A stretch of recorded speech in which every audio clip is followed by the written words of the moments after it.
Good evening, everyone. Calling to order the February 3rd meeting of Summit Common Council.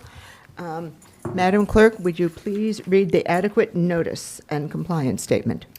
Adequate notice of this meeting has been provided by the City Clerk's Office in preparation of the Council Annual Meeting Notice dated December 17, 2025, which was properly distributed and posted per statutory requirements. Please be advised that fire exits are to my right, your left, and at the back of the room. The city has a listening system to assist the hearing impaired. If anyone needs hearing assistance, please obtain the system at the dais and return it thereafter. Thank you, Madam Clerk. Would you please call the roll? Mr. Boyer? Present. Mr. Christofoli? Here. Ms. Kalmanson? Here. Ms. Landman? Here. Ms. Laceracina? Here. Mr. Pulaski? Here. President Toth. Here. Okay, so we... God bless you. Absolutely. I'm going to ask Layla Green to lead us in the Pledge of Allegiance, please.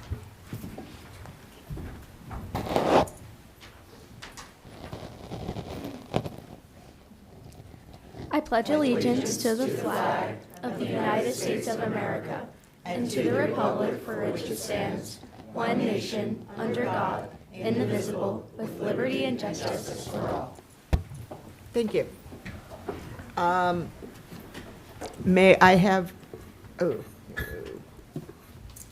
you like me to read the? yes, I was on the wrong sheet on my computer. Sorry. Madam Clerk, would you please read the explanatory note regarding closed session and the explanatory note regarding hearings and comments? A closed session meeting is authorized by state statute, was announced and held prior to the start of this meeting, and the known items for discussion were listed on the published closed session agenda. Please be advised that council meetings are broadcast live on Comcast channels 34 and 36 and Verizon channel 30, and rebroadcast on Thursdays and Saturdays on HTTV on Comcast 36 and Verizon 33. When invited to speak, please come to the lectern, clearly state your name and address, spell your last name, and speak into the podium microphone so that your comments can be understood by all and properly recorded. Whenever an audience or council member reads from a prepared statement, please give or email a copy to the city clerk at cityclerk@cityofsummit.org. To help facilitate an orderly meeting and to permit all to be heard, please limit your comments to no more than 3 minutes in length. Unless you are using an electronic device to follow the meeting agenda or need it for professional emergency contact purposes, please turn it off. Thank you. Thank you, Madam Clerk, and I'm going to expand a bit on her note about hearings and comments. And this will facilitate a smoother process, particularly for those watching remotely. So if you're seated in the first 2 rows, please remain silent. Anything you say can be picked up by the recording microphones, and it makes it difficult for those watching from home to hear the official proceedings. And also, please don't cross at the front of the room, and only use the center aisle to approach the lectern. The cameras are motion sensitive, and they'll turn away from the speaker to pick up your movement. The 3-minute limit on public comments corresponds to a little bit less than a single typewritten page. And if you are leaving your written remarks, please put your name on them and place them in the box near the lectern when you're done. And with that, let's proceed to the city's business. Do I hear a motion to approve the regular and closed session meetings of January 20th? So moved. Second. All in favor? Aye. Opposed? Okay. I think it's time for our reports. Will you lead us off, Madam Mayor? Indeed, thank you. Good evening, everyone. I want to start out with a big shout out for our Department of Public Works for clearing our streets in record time after that monstrous snowstorm. Crews worked through the night in our central business district so shoppers could park and support local businesses. Yeah.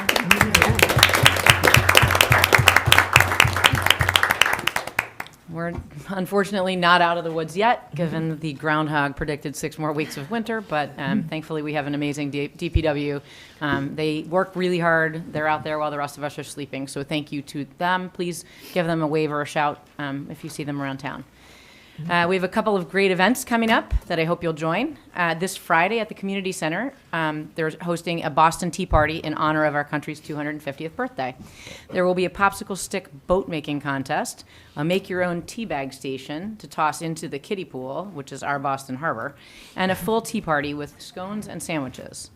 The tea party for adults is noon to 1:30, and the kids' tea party is 3:30 to 5 after school.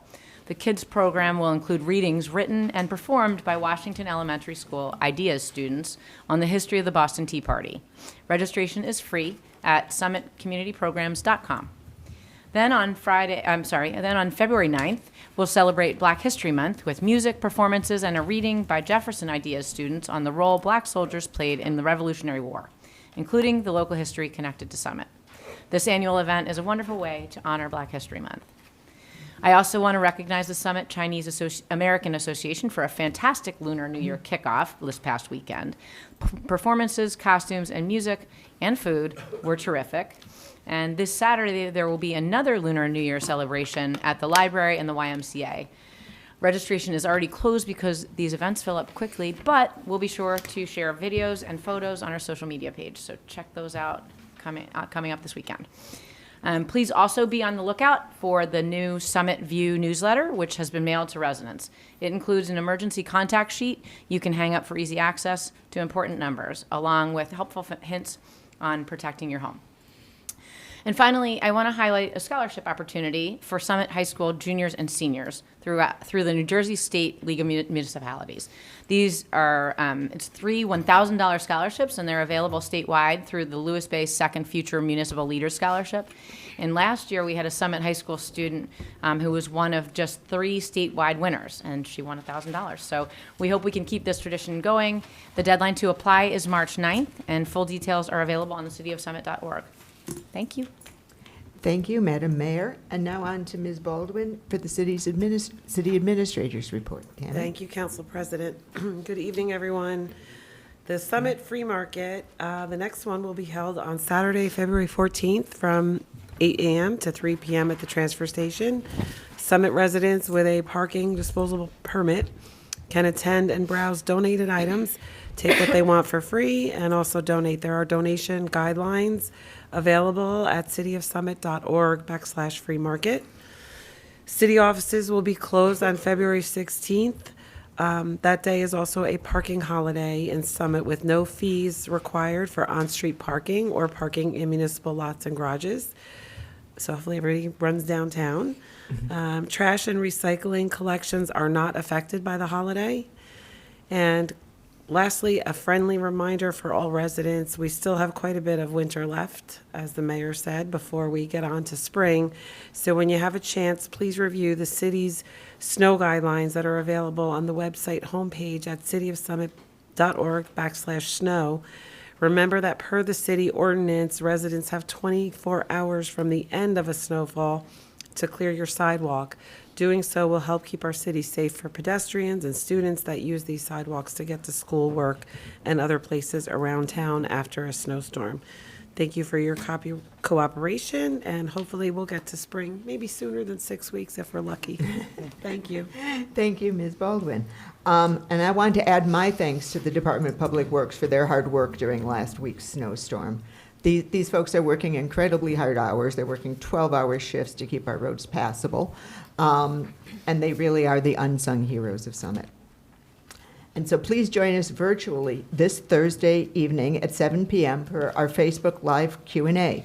I'm going to sit down with Mayor Fagan, and we're going to discuss the process of how we bring issues up for discussion here at our council meetings, how the committees operate, and how residents can reach out when they have a request for council to consider.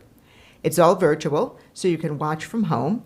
If you have specific questions you'd like addressed, please submit it to our Chief Communications Officer at pressoffice@cityofsummit.org. You'll also have the ability to pose questions in the comment section during the Facebook Live, and we'll address them as part of our discussion. If you can't make it, it will be posted to the city's YouTube channel the following day. Behind the scenes, the Finance Committee's been working very hard on the 2026 budget. We've talked in the past about some of those challenges. The plan is to introduce it at the end of March or the beginning of April, with the vote to take place 4 weeks later. And as always, the budget snapshot will be mailed to all city residents to break it down for you. And finally, next week, I have to move my regular office hours from Monday to Tuesday. It's still from 3 to 5 p.m. in the council conference room just outside the chambers to the right as you walk in. So please stop by or reach out to me to meet at another time. And now, Councilmember Laceracina, over to you. Oh, it's me, actually. I'm sorry, It's okay. Councilmember. I've been looking at the wrong direction. No I'm worries. so sorry. Thank you, Council President. Tonight, I would like to welcome Ms. Layla Green to present the historical minute about an important figure in Summit's history and in honor of Black History Month. Layla is a sophomore at Summit High School and an active member of the Black Student Union. I'd also like to thank Mr. Michael Mays, counselor at Summit High School and advisor to the BSU, for nominating Layla for this honor. Over to you. Thank you so much, Councilmember. Good evening, everyone. My name is Layla Green. I'm a sophomore at Summit High School and a proud member of the Black Student Union. It is such an honor to be here today and to speak about an incredible African-American woman who played an important part in Summit's Black history and culture. So what is a legacy? A legacy can be the lasting impact someone leaves behind through their actions, values, and commitment to others. When learning about the life of Florence Spearing Randolph, it is clear that she left behind so much more than just a legacy. She left behind a powerful example of leadership, service, and strength. Florence Spearing Randolph was born in Charleston, North Carolina, and later spent much of her life serving the Summit community. After graduating the Charleston Avery Normal Institution, she moved to Jersey City to work as a dressmaker. While living there, she became involved with the African Methodist Episcopal Zion Church, a church that supported African Americans during a time where many were excluded and discriminated against. As her passion for helping others grew, Florence Spearing Randolph became deeply involved in community service and leadership. She worked with many organizations focused on faith, equality, and women's rights, and she even helped establish organizations that uplifted African American women across New Jersey. Through her dedication and leadership, she earned great respect and recognition, including an honorary Doctor of Divinity degree, making her the first woman to ever receive that honor from Livingstone College in North Carolina. In 1925, she moved to Summit to become the lead reverend at Wallace Chapel AME Zion Church. During her 21 years there, she helped the church grow and strengthen the community by creating programs and spaces that supported families and residents throughout Summit. Her work had a lasting impact that can still be felt today. Florence Spearing Randolph's life shows us what is possible when someone follows their beliefs and uses their voice to serve others. Her courage, determination, and commitment continues to inspire us to make a difference in our own community. Her legacy reminds us that leadership and change can start with one person, a mindset that Summit embodies every day through their events, organizations, and people. Thank you.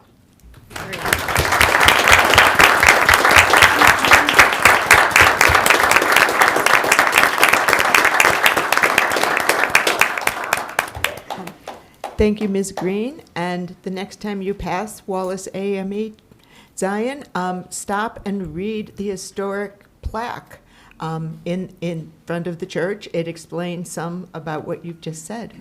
So, thank you. Excellent job. I'm the pastor now, so you did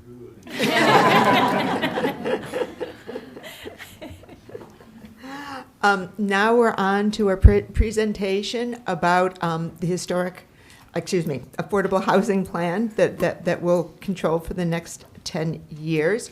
With us, we have our affordable housing attorney, Nancy Holm, our planner, Tom Behrens, and backing them up is our land use official, Augusto Del Maso.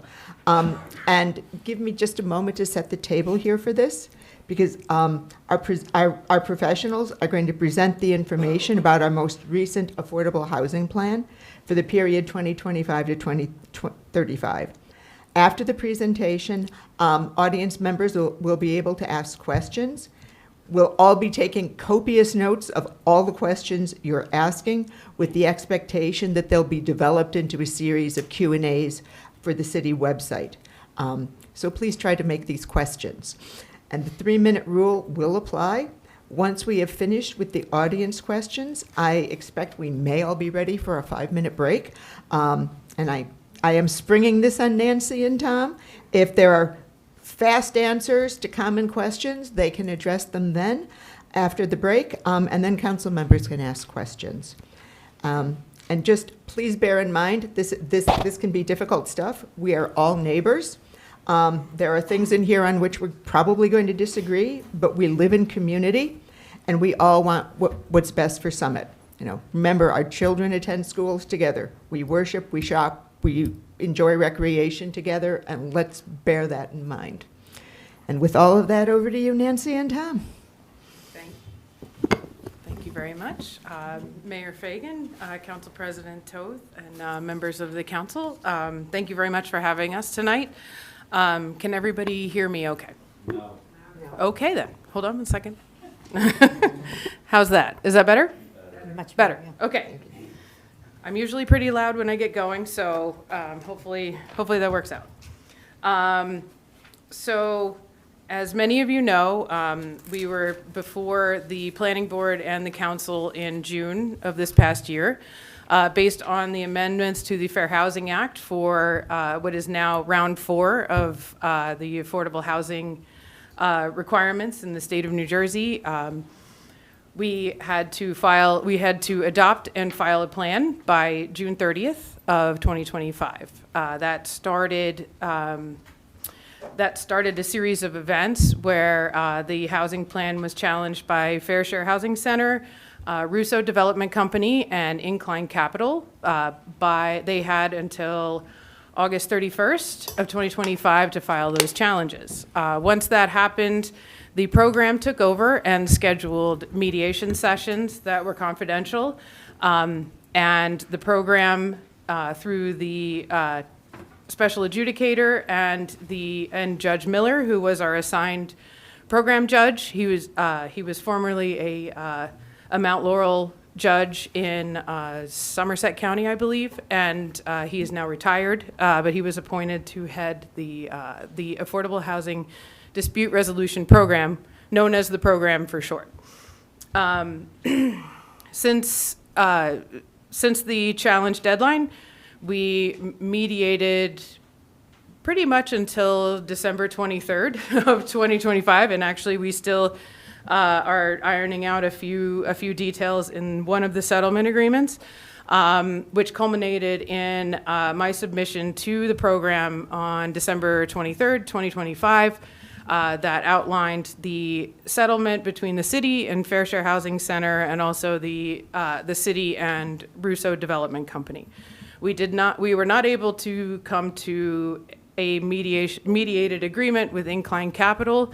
However, we have, using mechanisms that were previously in our June plan, as well as some new mechanisms, which we will get into, we were able to satisfy the entire round 4 obligation of 345 credits.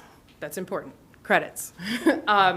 We did this utilizing, once we got to the point where we knew what we could settle with everyone, we looked and saw that we could maximize our bonus points and satisfy our entire obligation of 345, which we will get into as we go.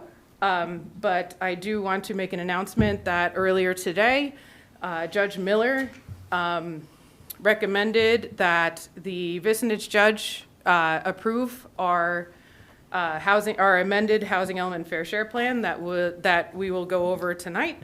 Recommended the dismissal of Incline Capital's challenge to our plan, where they had proposed a project that is 152 units an acre that is being dismissed. It's being recommended that it be dismissed. And I just wanted to read what Judge Miller said about the City of Summit, and really quickly. This program member, which is Judge Miller, has reviewed and considered all of the submissions filed in this matter by all of the parties. This member is swayed by the adjudicator's recommendation to approve the plan, as well as the city's efforts to reach settlements, which the Russo challenger, and particularly the settlement with Fair Share Housing Center, the nonprofit entity charged with representing the interests of the low and moderate income community. The program finds that the city's plan, as it will be amended in accordance with its settlements with Russo and Fair Share Housing Center, and as described in detail in its council's most recent correspondence to the program on December 23rd, 2025, satisfies the city's fourth round obligation, along with a surplus toward future rounds. Even though the city did not fully accommodate the requests of Challenger Incline, this program members view that the plan should be approved and the incline challenge should be dismissed. As such, this program member recommends approval of the city's housing element and fair share plan and that its immunity from builder's remedy suits be continued. So that's it's much longer than that, but I thought that was some of the good stuff. To move forward, I did get notification from Fair Share Housing Center as I was driving up here that we have finalized a majority of the details. He did say that he has a few minor tweaks, so I'm hoping that those are very minor, and we will be submitting that by the end of the week this week. And we'll be submitting that to the court so that everything is before the court, and then Judge Lindeman, who is the Matt Laurel Matt Laurel judge for Union County, will have everything before him, and we can move forward. So if we will go through an outline of what Judge Miller recommended for approval now. So if you want to, okay. So those of you who've been following along this whole time, in June we submitted the plan. The RDP from the third round, which was a combination of the prior round and the third round, we're in the fourth round now, of 36, did not change. And you'll see on this chart that these are all of the credits that go toward that 36 unit RDP.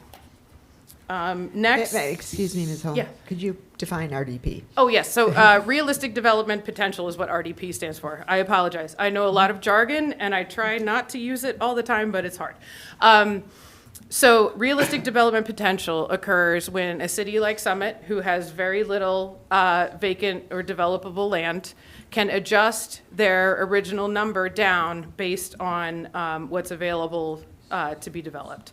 So in round 3, the combination of the prior round and the third round, through an agreement with Fair Share, which was court approved in round 3, was we could develop 36, which we did, and all of those units are completed.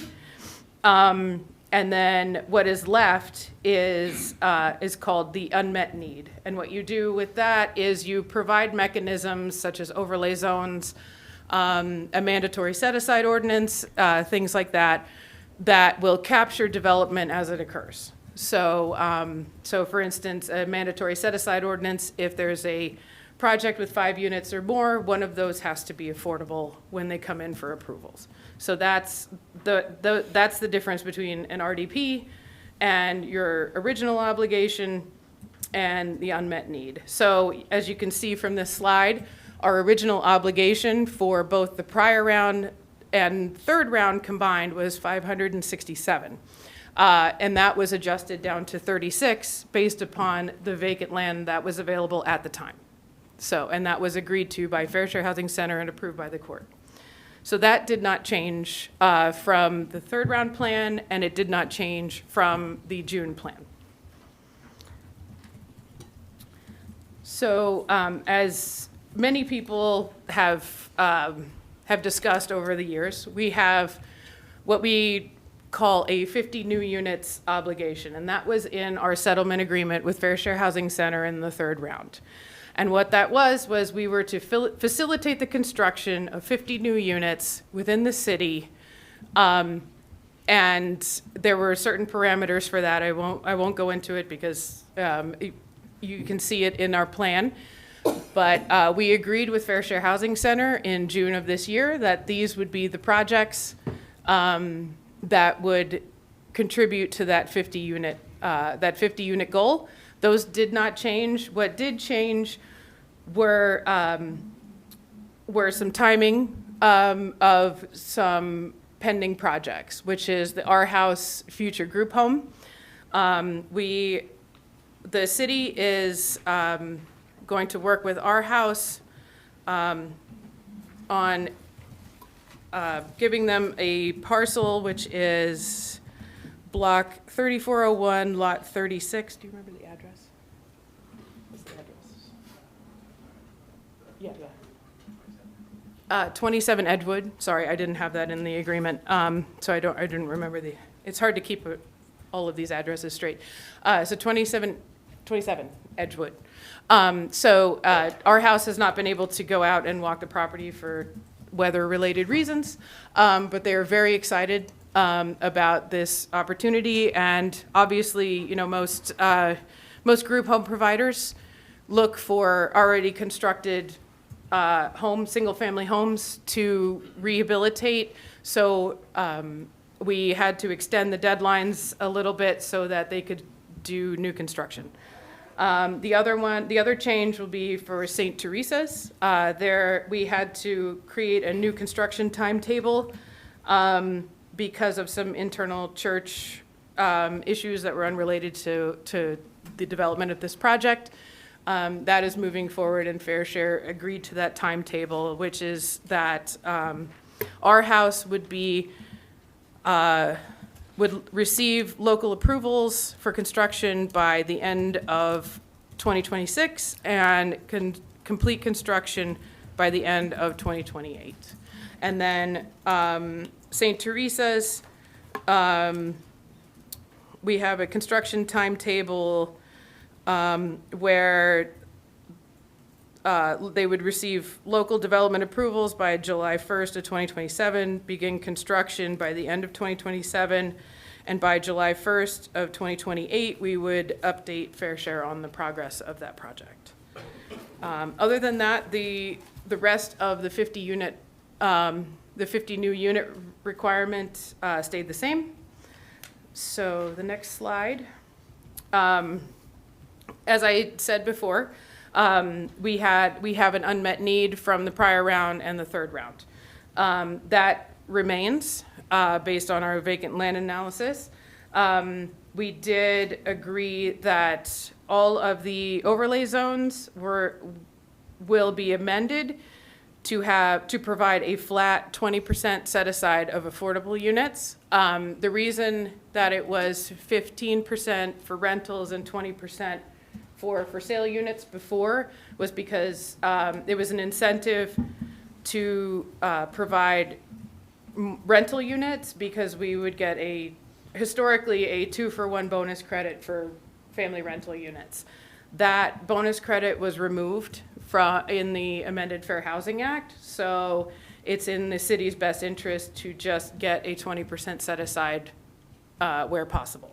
So all overlay zones, regardless of whether any other changes are made to those specific overlay zones, will all have a 20% set aside required.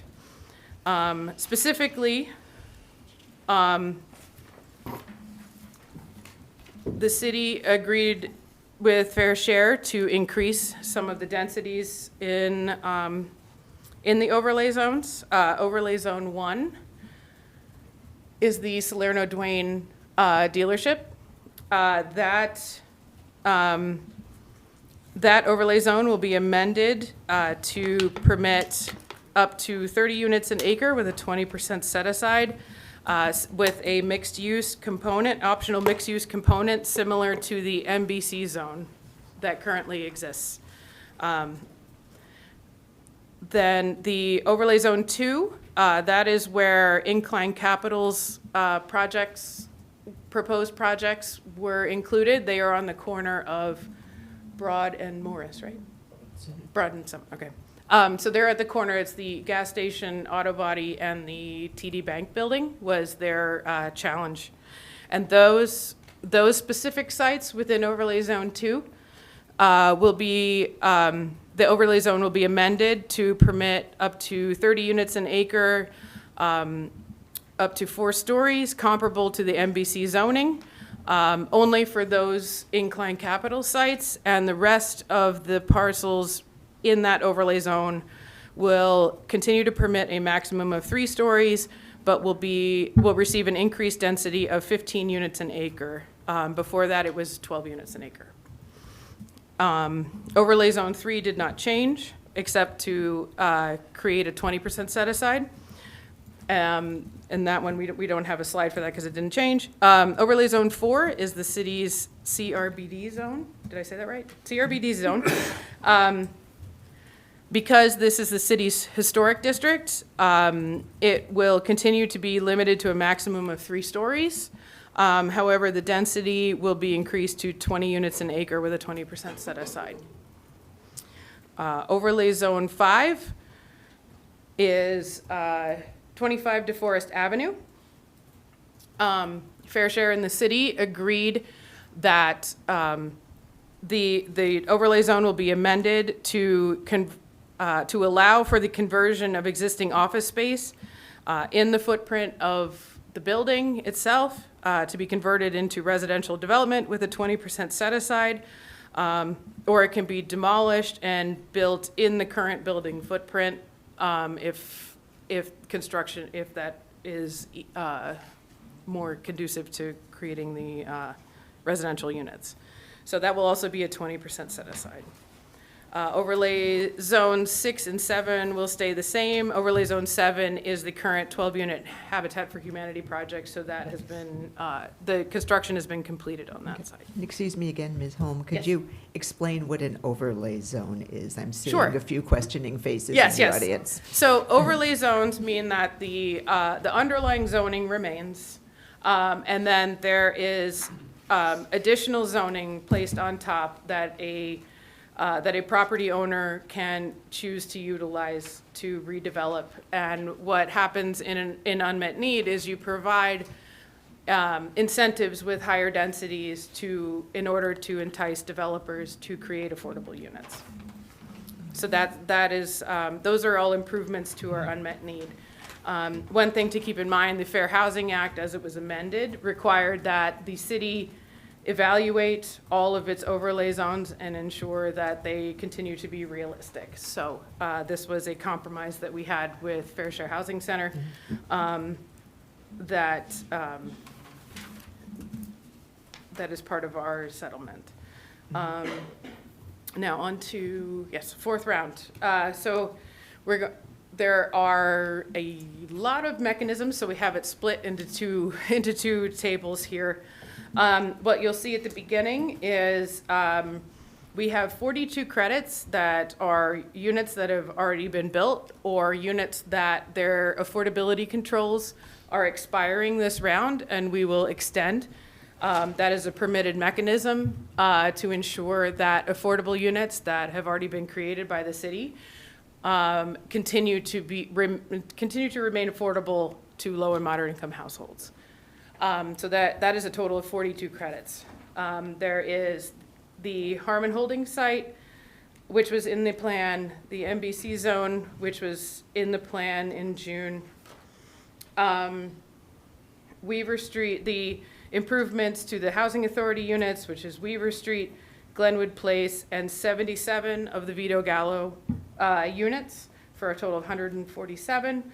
And then a vacant and abandoned properties ordinance. Those were all included in the June plan, either in the unmet need or in the RDP that we had for round 4. The new mechanisms to satisfy the remainder of our 345 credit obligation is 190 River Road, which is the Russo Development Company site, who filed a challenge. The Little Kings site, I know it's 791 to 795 Old Springfield Avenue that is currently pending before the planning board. We're receiving 1 unit from that.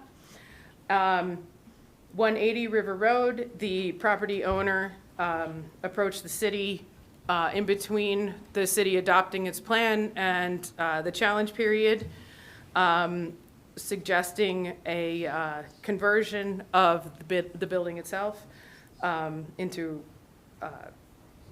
residential units, and then a rezoning of lots in Franklin Place for a townhome development, and also the Bristol-Myers Squibb campus is currently on the market to be sold. So we had agreed with Fair Share Housing Center to create a minimum number of units on that.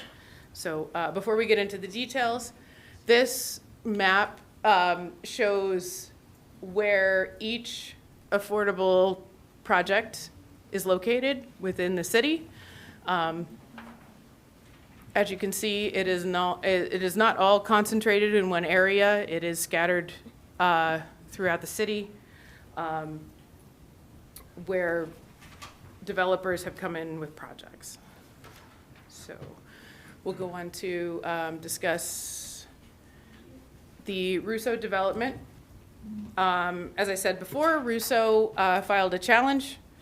In their challenge, they demanded 254 units. And we were able to settle with them for 198 units, 168 of which are market rate units, 30 are affordable units on site. There is shuttle service from this property to downtown, to the train station. They have provided 25 parking spaces for city use that can also use the shuttle service to go downtown.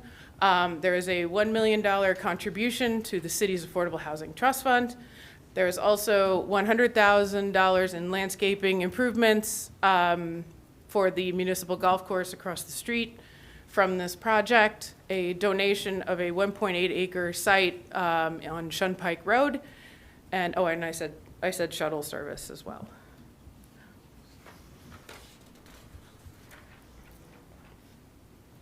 And as mentioning Shunpike, the city has agreed to use for veteran supportive housing.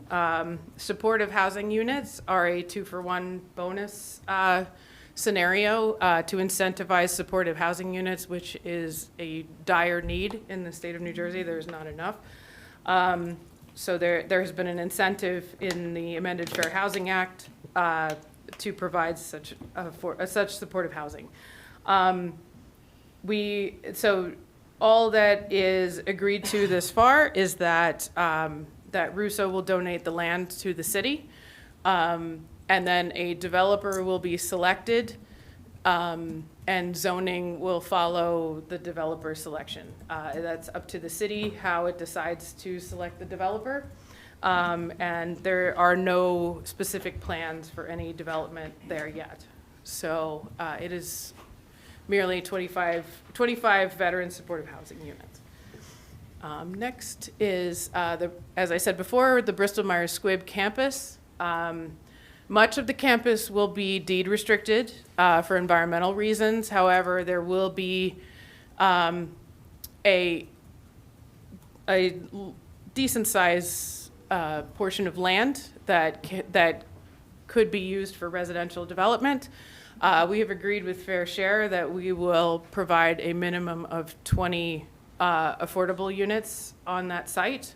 We don't have, given that it's still in flux and that Bristol-Myers Squibb is still considering what developer they're going to sell that property to, that's the best we could do in that at this time, and the time constraints that we have, and Fair Share was fine with that minimum number of affordable units. As I said before, Little Kings has pending site plan application with the planning board. It's 6 units and will include 1 affordable unit. As I stated before, I got ahead of myself. 180 River Road, the property owner approached the city in between the adoption of the plan and the challenge period, expressing an interest in converting the existing building itself into an inclusionary residential development. That will yield 37 total units, including at least 8 affordable units. Franklin Place will be a rezoning of block 3401, lots 7 through 20, from the R5 zone to a new townhouse zone of 10 units an acre, 10 units an acre with a 20% set aside. And those are the new projects that were not in the June adopted plan. So just to outline where we are in the process, I went over it briefly before. The next phase of this exciting formula is on February 17th. The implementing ordinances will be introduced, and then the plan itself will be placed on file 10 days in advance. The amended plan will be placed on file 10 days in advance of the February 23rd Planning Board meeting, where there will be a public hearing, and the Planning Board will consider adoption of that amended plan. And it will also consider the consistency of those ordinances with the plan and which is a master plan amendment. And then all of the ordinances will return back to the council on March 3rd, where they will be considered on second reading for adoption. And then after that, I have the wonderful task of filing everything with the program no later than March 15th of this year. That is a statutory filing deadline, and it must be met or you lose your immunity. So, and immunity is from builder's remedy lawsuits. So that is the settlement agreement with Fair Share in a nutshell. Did I miss anything? No? Okay. So, did you want comments from council first or the public? I think from the residents. Okay. Because I know this is a lot to absorb. This is not the only opportunity people will have to ask questions, but we are here, notebooks and keyboards at the ready. So if any resident would like to ask a question, please approach the podium, your name, tell us where you live, and please give us your questions.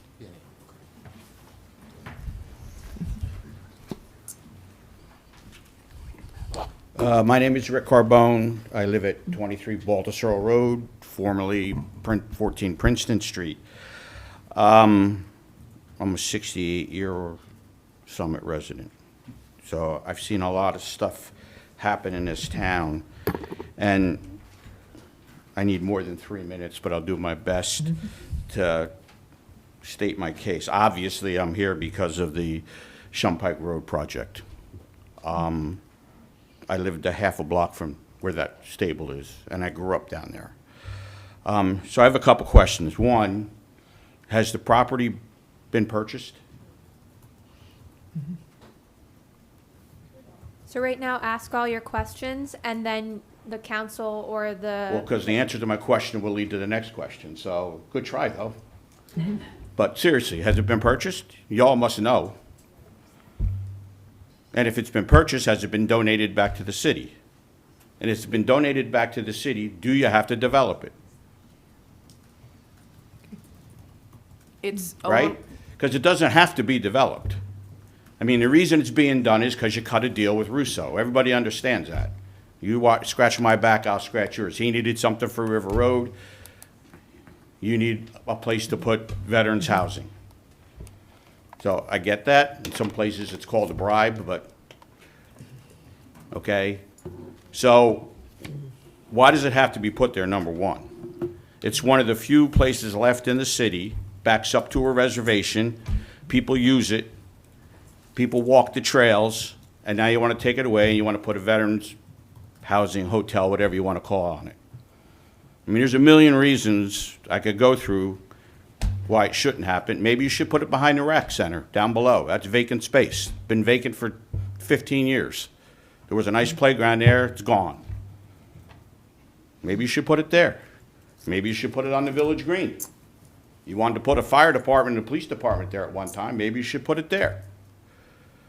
You sold the building on Cedar Street, you could have put it there. Bristol Myers Squibb has plenty of space. They got that nice green pasture in the front, put it there. And my question is, why Shumpike Road in a quiet neighborhood? And what really upsets me is, for 2 years, we debated the lights at Tatlock Field. And you all reached out to people and talked to them, and it went on for 2 years. The people that lived down at that end of town had to find out that this was happening on a document that this young lady here sent to a judge in Trenton. That's how they found out about this. And I'm sure, and they found out about this in January. And I'm sure this has been going on a lot longer than December 23rd. Nobody works in Trenton on December 23rd. But we sent it there hoping that nobody would find it, but we did. I mean, I get a notice in the mail when somebody wants to put a 10 by 10 deck behind my house or widen their driveway. And nobody in that end of town was made aware that we could be putting veteran housing on a lot, by the way, that was zoned for single-family houses and now mysteriously got zoned for multi-use purpose. So, Thank you. you don't have to answer my questions now, but Thank- I listened to everybody's campaign speeches, and we all talk about transparency and being honest, and this is not being transparent. Now, you may come forward and do it, but guess what? It's the cat's out of the bag. Not right. Thank you.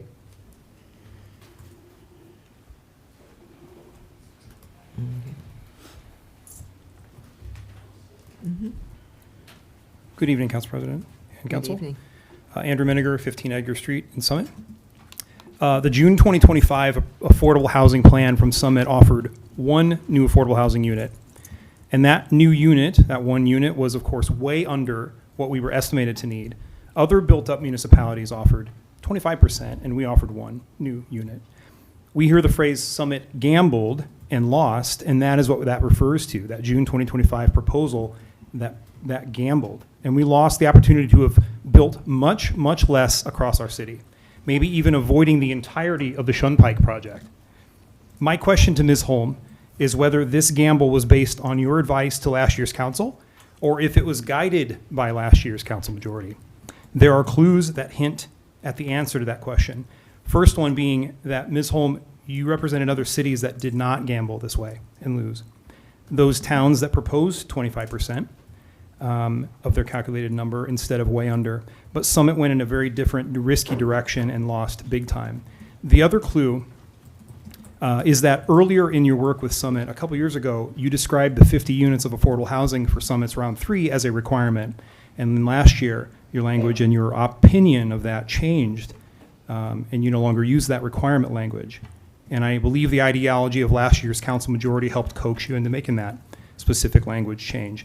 So again, my question is, did you advise Summit to gamble in their June 2025 proposal, or did last year's council direct you to go that route? Thank you.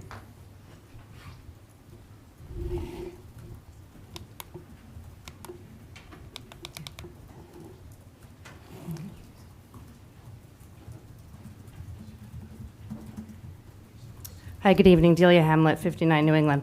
I just wanted to say thank you to our professionals. I currently sit on the planning board, was a councilwoman before this. I want to submit for the record page 39 of our housing element and fair share plan from June. And I want to explain to the public that all of the sites need to meet 4 criteria. So whether we like it or not, sitting at home, if a site is approvable, available, developable, or suitable, we had an obligation to look at that land, whether we like it or not. And none of us want to overdevelop Summit. I ran and I was elected for that. But I want to submit this because this is really why, when we had to look at the judge, and when Ms. Holmes had to prepare our housing element and fair share plan and protect our city, that was her obligation and her duty, and I thank her. And I thank our planner, Tom Behrens. For the question, I'm not sure if this council knows, but those 2 parcels were acquired by Summit East Development. I believe it was in 2023, and I believe they're paying about $5,000 to $6,000 in taxes a year. What that means for all of you who live down there is that Summit East was not planning on keeping that a horse farm. They're one of the biggest developers. They also developed in the prod zone for Kenview, and the developer there, Russo, owns Wells Fargo. And when we looked at our 2 options, we could have either walked away from the table and everybody still would have had 198 units. But instead, what we did, which the residents should be happy for, is that we were allowed a relationship to produce $1 million to inject in the Summit Housing Authority and that property. With that property in this city's control, we will have more control over what is developed, and I guarantee you that there would have been able to have been at least 40 units. Tom, you've been doing this a lot longer than I have, but there was going to be something there. And we felt it was the right thing to do for the residents. Again, these are attorney-client privilege discussions. We simply couldn't tell you. I would have loved to. What I will tell you, that piece of property down there does not have a developer, does not need to have zoning in by March 15th, and we could do RFPs from now until a year from now and get the community engaged. And that's what you should do. Have a great night. Anyone else?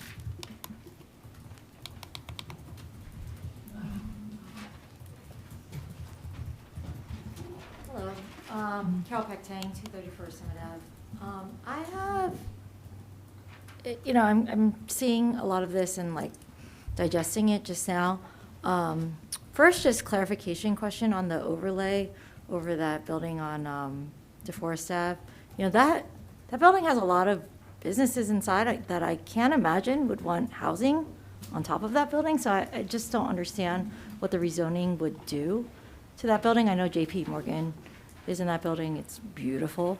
It's like their primary client luxury offices. I don't imagine they would want housing there. And just looking at all the different buildings that are proposed, my biggest question is, at least on first look, it really seems like Washington School District will be severely affected by this. And we know that the Board of Ed budget last year had significant cuts to critical items that the community is very upset about being cut from the budget. So when we're already cutting things from the Board of Ed budget and from our school district and things that, like the PSATs and summer school, things that health services, that the teachers union found very critical and upsetting and disappointing that were cut last year, I don't really understand how we are supposed to absorb all these families moving in and significantly to certain districts over others within the town. And, my other question is, how then will the elementary lines be redrawn? Because I suspect for capacity's sake that that's going to be a significant issue. Also, based on what criteria will these lines be potentially withdrawn? And what is going to be the strategic plan for supporting the massive growth in the school budget of staff, support? We know health insurance costs are going up. And so all of these costs are something we're already struggling with as a town. And districts all around us are also struggling with and foreseeing quite large increases to just current operating budget. So I'm very concerned on these issues, again, from a point of, building up Speak Up Summit. And we have a lot of things that we are looking to advocate around, but man, does this really affect even the priorities we would be looking at to advocate around, because this seems like it's rapidly approaching, and it doesn't seem to me as though there is a strategic plan ahead of time to deal with these costs. Thank you. Thank you, Dr. Peck-Tang. Anyone else?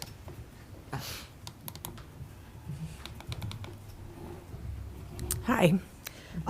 First, I just want to point out that this statement by Ms. Hamlet, everyone should realize that she was. Your name and address. Sorry, Tracy Keegan. I first moved to Summit in 1994.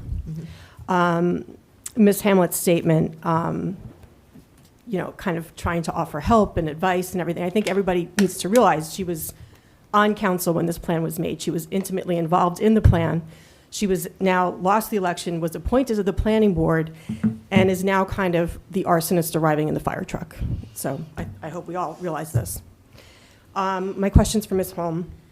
The December 23rd letter to the court seems to completely reverse Summit's position from June. Were the documents in June and December both driven by your guidance, or did council instruct you on what they wanted? I think this plan came as a shock to a lot of us, if not all of us were shocked by it, especially certain neighbors, like Shunpike neighbors. So between June and December, why did we have absolutely no public explanation about what was happening?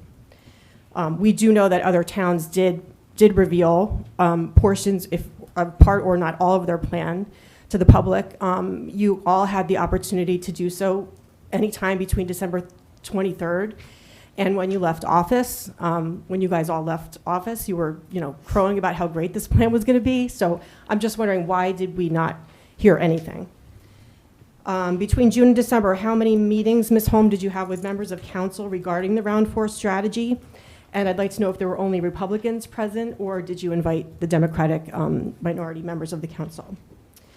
How many meetings did Summit have with Fair Share Housing, Russo, and Incline, and who attended those meetings on behalf of Summit?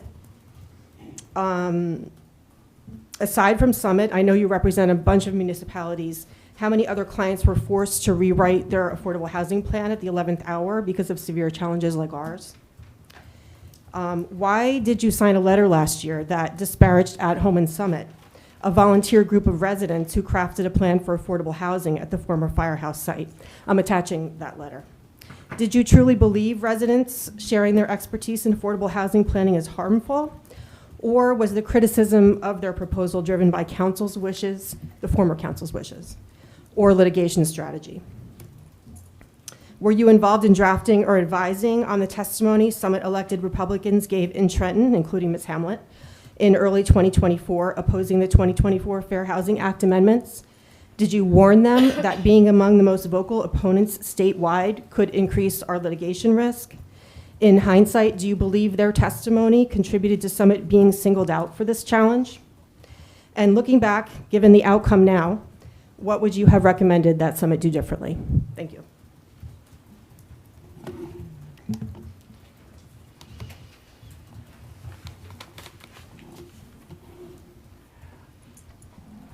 Good evening. I'm Diego Hoyk, 9 Argyle Court. On December 23rd, 2025, Summit made a settlement offer to Fair Share Housing and Russo. The content of our offer shows that their challenges had merit, so the plan we proposed last June did not conform to the law. Fair Share only challenged the immunity of 16 municipalities, including Summit. More than 430 municipalities were not challenged in their immunity. Arithmetically, Summit's plan was in the top 4% of bad plans.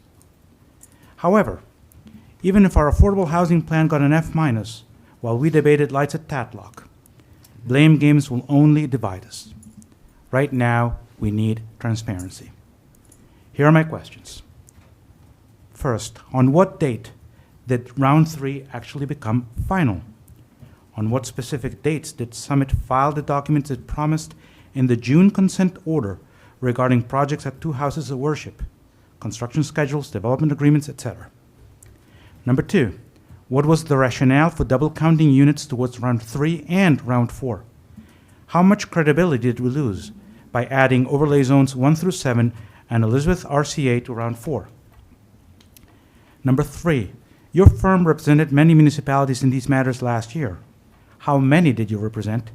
And how many of your clients saw their immunity challenged by Fair Share? Number 4, Fair Share accused Summit of self-servingly misinterpreting the requirement to address at least 25% of unmet need. How many of your clients used Summit's vacant land adjustment methodology to calculate RDP? If the majority of your clients took a different route, why was that? Number 5, how was the decision made to include 125 units from the Gallo building? This allowed Fair Share to attack Summit's credibility, since the statute states a municipality may not satisfy more than 30% of the affordable housing units through age-restricted housing. Number 6, how was the decision made to include Glenwood and Weaver, since they could not be included per statute because they were built in 1972 and 79? How much money does the city have to spend to make each building acceptable to Fair Share? Number 7, Fair Share references a memorandum on the city website that they accessed on August 18, 2025, but is no longer there. It cannot be privileged since they are the counterparty. When was it removed, on whose orders, and for what reason? Number 8, what impact did the timing of the sale of the firehouse lot have on the ability to settle these challenges, since the property features prominently in the fair share challenge?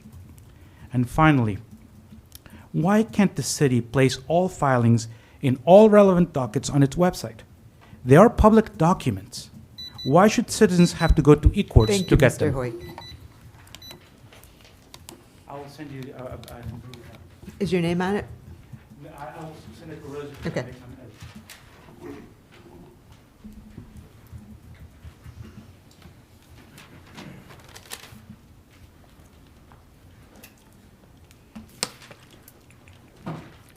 Yeah.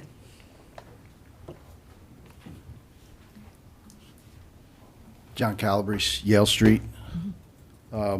Questions regarding the presentation that was just shown. I'll reiterate what Mr. Carbone said earlier. You have the potential for 25 units down on the Shumpike area. But if you look at the gross size of the Bristol-Myers Squibb campus that's up for development, and then you tell us that you only have 20 units over there versus 25 on a postage stamp, seems like a little imbalance there. So I'm wondering what the thought process was there and if that could be amended. The overlay zone 6, I believe, was by the CVS. Didn't hear how many stories that was. I believe that would have been 4, most likely. And if it wasn't, what is it? In addition to that, there's a nice sized parking lot behind that. Given that area and the commonality of the density of the housing there, why can't we build underground parking, something like that, and additional housing there to alleviate some of these other areas? And then the statement was made about even distribution of low-income housing, and the map of Summit was shown, and there were colors on it. There were no colors in North or South Summit. It was all in a spine, Bristol-Myers, Central Business District, East Summit. So to say that it's evenly distributed, somebody needs to look at that again. That's it. Thank you. Thank you. Any other questions? Okay, well, my understanding is that there will be, we will have location on the city website for additional questions. I mean, as you process this and take the time to understand what all is in it, I'm sure you will have additional questions, and please keep submitting them. We'll answer them quickly. This didn't take as long as we had anticipated. Do we have questions from council? Can we have our attorney answer the questions first? And if we have questions, do you want to take 5 minutes to confer and see if it makes sense, or? I think I can answer a few of them pretty quickly. Okay, so then I'll terrific. Just go ahead and Thank you, for it. Mr. Boyer. Okay, the first question was, has the Shunpike property been purchased? It's owned by a partner in the Russo Development Company. And then the agreement is that they will donate the property to this, I'm sorry. The first question was, has the Shunpike property been purchased? That is owned by a partner of the Russo Development Company, and it will be donated to the city around when the Russo will come in for building permits, I believe. That's so it's not immediate. It's in the future.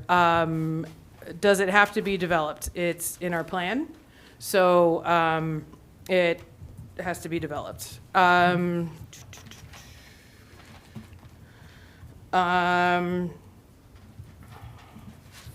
As far as a couple of people said something about the 25%, the interpretation of the 25%. I represent personally 20 municipalities across the state. I want to say 10 of them are vacant land municipalities who had the same interpretation of the 25%, and many of those plans were approved. So it really didn't have anything to do with the interpretation of the 25%. It was not a gamble. It was a well-thought-out plan. There were way more than one unit being constructed. If you look at the unmet need and the RDP together, it's just our adjustment was rendered it smaller, and we did have we had excess credits because of the good work that Summit has done in the past. That is something that 100% of municipalities across the state, if they have excess credits, they apply it to the next round. There's nothing nefarious or terrible about doing so. That is part of this process. They are still affordable units, and they're still being filled with very low and moderate income households, which Summit should be applauded for having the foresight to do surplus credits, which you will see in the fourth round. We do have surplus credits going into round 5. There was no public explanation up to this point because we were still negotiating the mediation agreement between Fair Share Housing Center and the city.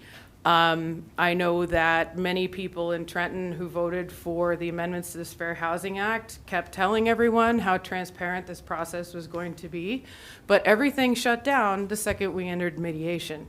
Everything is confidential once you enter mediation.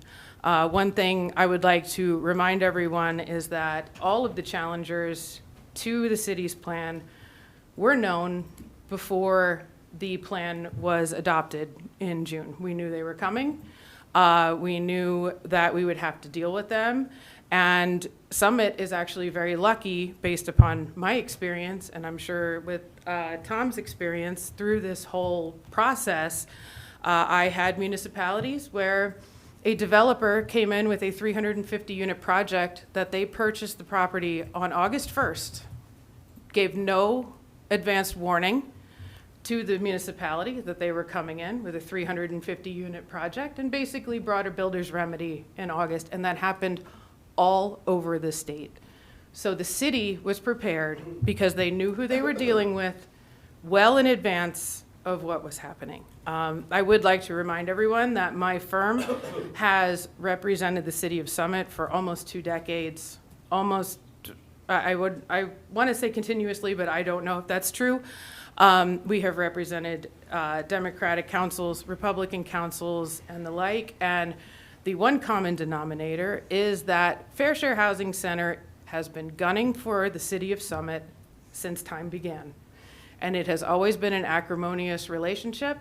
I feel like we've made very big strides with them. We've had a very, very good discussion with them this entire time through the mediation process. And I feel like we are mending fences for the first time in 20 years with Fair Share Housing Center. So there is nothing that was gambled and lost.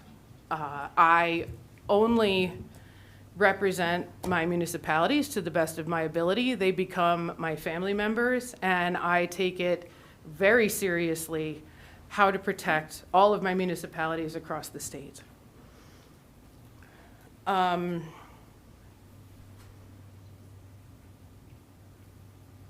just trying to find easy ones that I can answer, so forgive me. Round 3 ended on July 1st of 2025. All documents as part of the consent order were submitted to Fair Share Housing Center on the dates provided in the consent order. We did not double count anything. What you'll see from my explanation is that you continue to have an unmet need in round 3. That's a combined unmet need for the prior round and round 3. Like I said before, I represent 20 municipalities across the state. I did answer that 25% question. The Gallo building,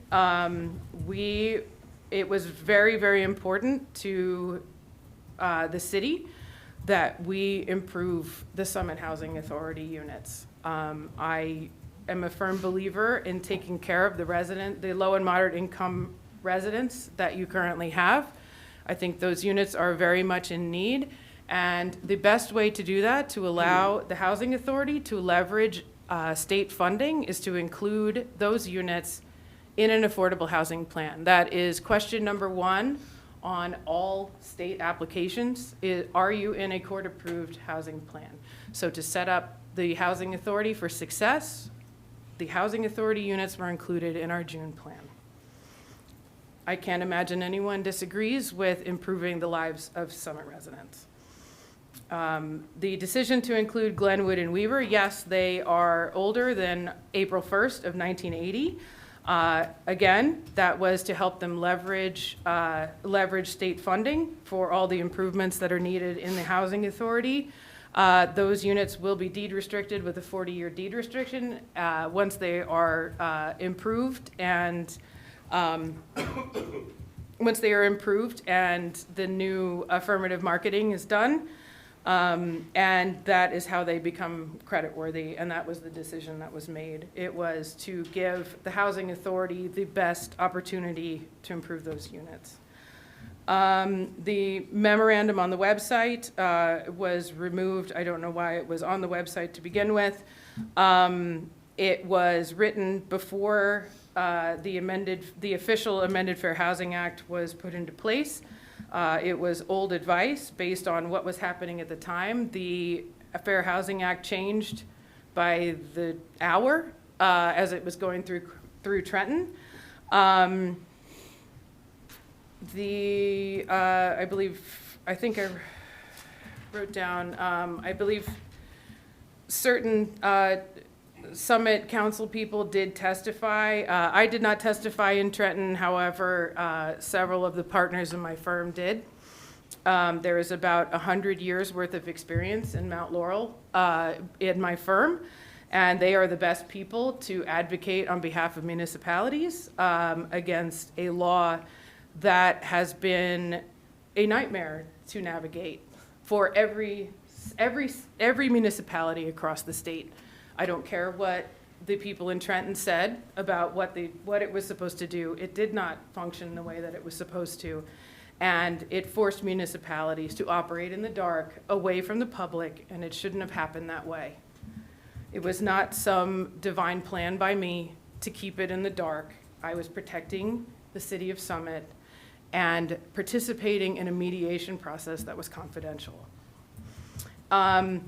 The DeForest overlay zone on DeForest Ave on the building, that all the overlay zone does is if there is an opportunity where that building becomes vacant, no longer is able to rent space to businesses, they have the opportunity to convert it into residential. They don't have to. It's an option. I am not qualified to weigh in on school district decision-making, so I'll defer to those who are way more well-versed than I am. Let's see here. How many plans had to be rewritten?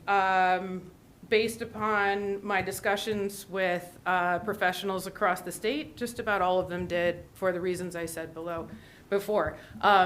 That developers came out of the woodwork with no advanced warning to municipalities, and they were under immense pressure to settle with those developers. It was a terrible process. So a lot of municipalities are forced to rewrite their plans in short order between now and March 15th.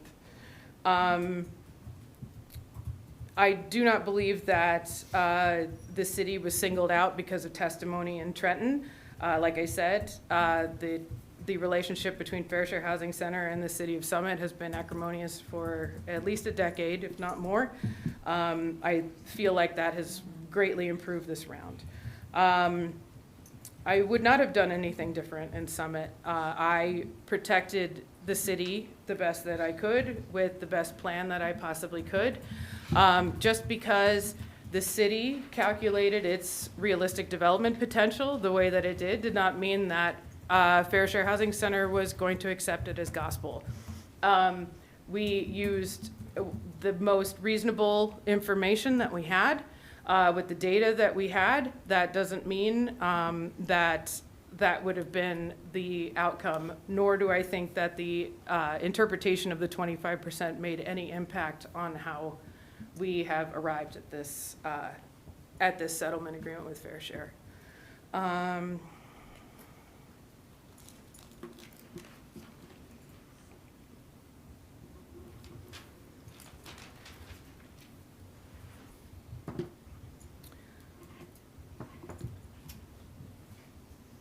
One thing that the city needs to, or that citizens do need to understand is that many of the developments on our map, those are developers who purchase property, and we don't control where they purchase property and come in with proposed projects.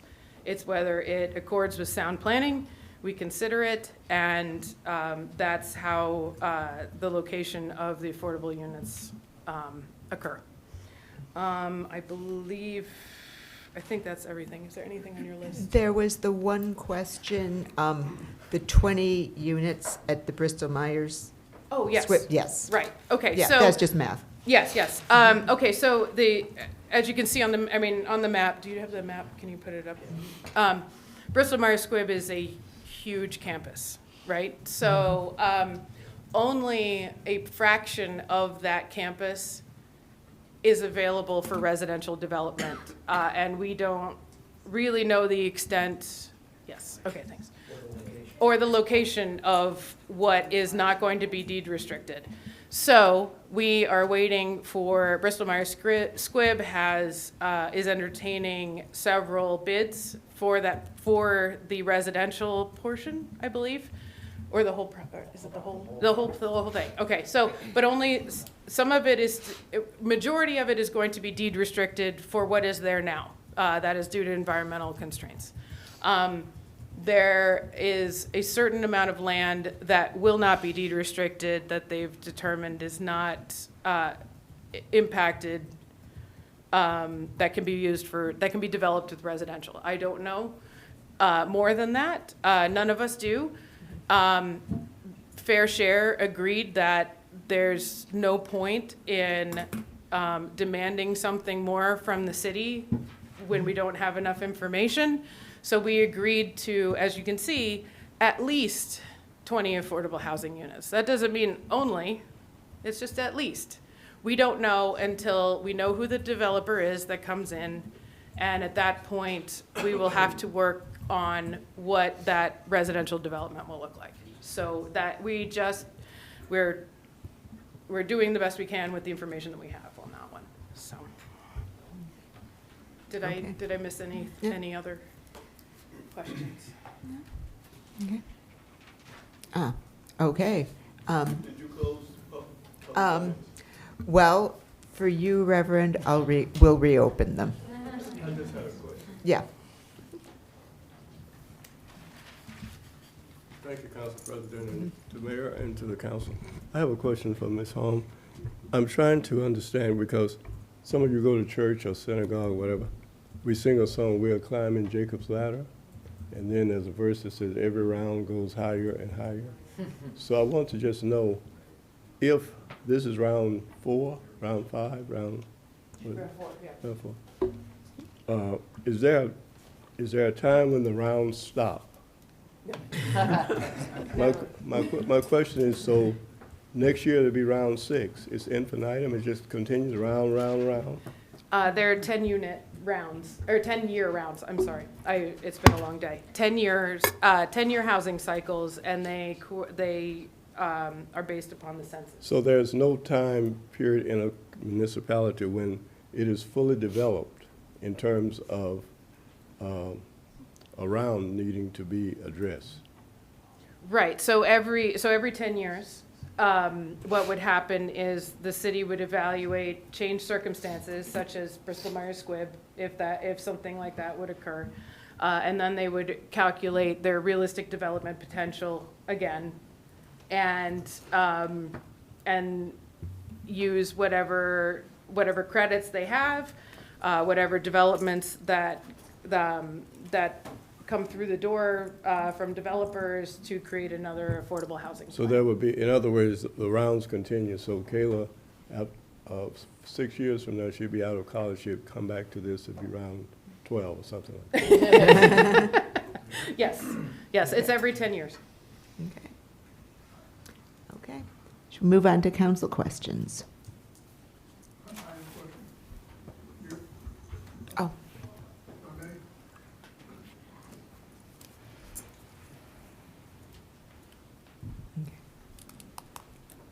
Peter Sabello, 11 Greenfield Avenue. It's not clear to me, on the Bristol Myers Squibb property, what portion of that, or has it been defined yet on what portion is going to be available for the housing? I mean, that's a big piece of property, I know that. We're not sure yet. They haven't told us. Okay. Okay. That it? Okay. Council questions. We keep trying. Mr. Pulowski. Is it just questions, or can we make a statement too? At this point, the idea is we're gathering questions, sir. Okay, so I have a few. Just to follow up on the whole 25% question. You said that we were not the only municipality who calculated our obligation the way that we did. So is there consensus among the program judges and adjudicators as to how the calculation should occur? No. So some of the professionals that Trenton appointed to oversee this process actually agree with us. Yes, there are several special adjudicators and some judges that agree with our interpretation. Okay, and when you go into a law library and you see all those books, right, there's a winner and a loser for every decision, right? Yes. That doesn't mean it's a ludicrous position or anything like that. That's correct. Okay. And you also said that there are some municipalities who calculated as we did and had their plans approved. Yes. As to the question of whether the rounds would ever stop, certainly they could pause for a particular municipality if that municipality has already satisfied their unmet need, depending on whether the rules are changed in the following round, right? It wouldn't necessarily be paused. So I have several vacant land municipalities who continue to have an RDP of 0 because they continue to have no land to build anything, and the unmet need just gets bigger. And every round, you have to reevaluate your overlay zones and all of the mechanisms that you've put in place to make sure they're still reasonable.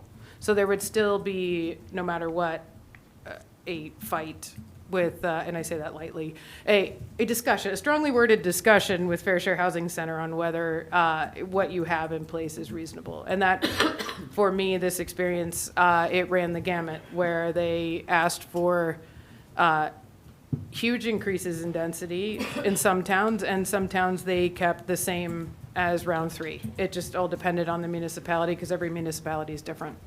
And why does Fair Share Housing have so much power over what any municipality chooses to do in terms of development? They are the de facto nonprofit entity that looks out for low and moderate income households. And the Supreme Court in Mount Laurel 4 defined them as such. So they are awarded a lot of deference because of the community that they represent.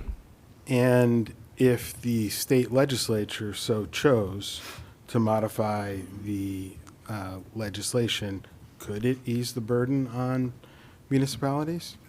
Yes. The Supreme Court, in all of the Mount Laurel decisions, defers to the legislature on how the Fair Housing Act should operate.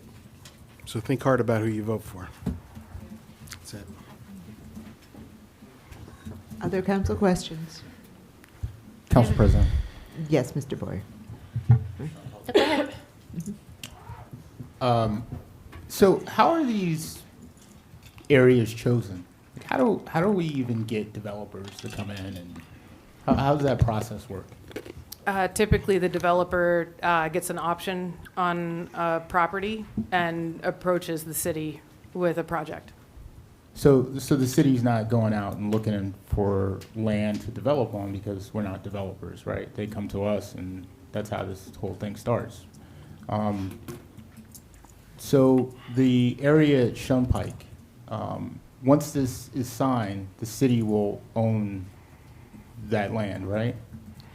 The settlement agreement? Yeah. No, it's going to be transferred, I believe, upon 190 River Road applying for building permits, or Got it. around that time. So at some point, though, they're going to transfer the land to Summit, right? Yes. So Summit will be the owner of that land, right? Yes. Okay.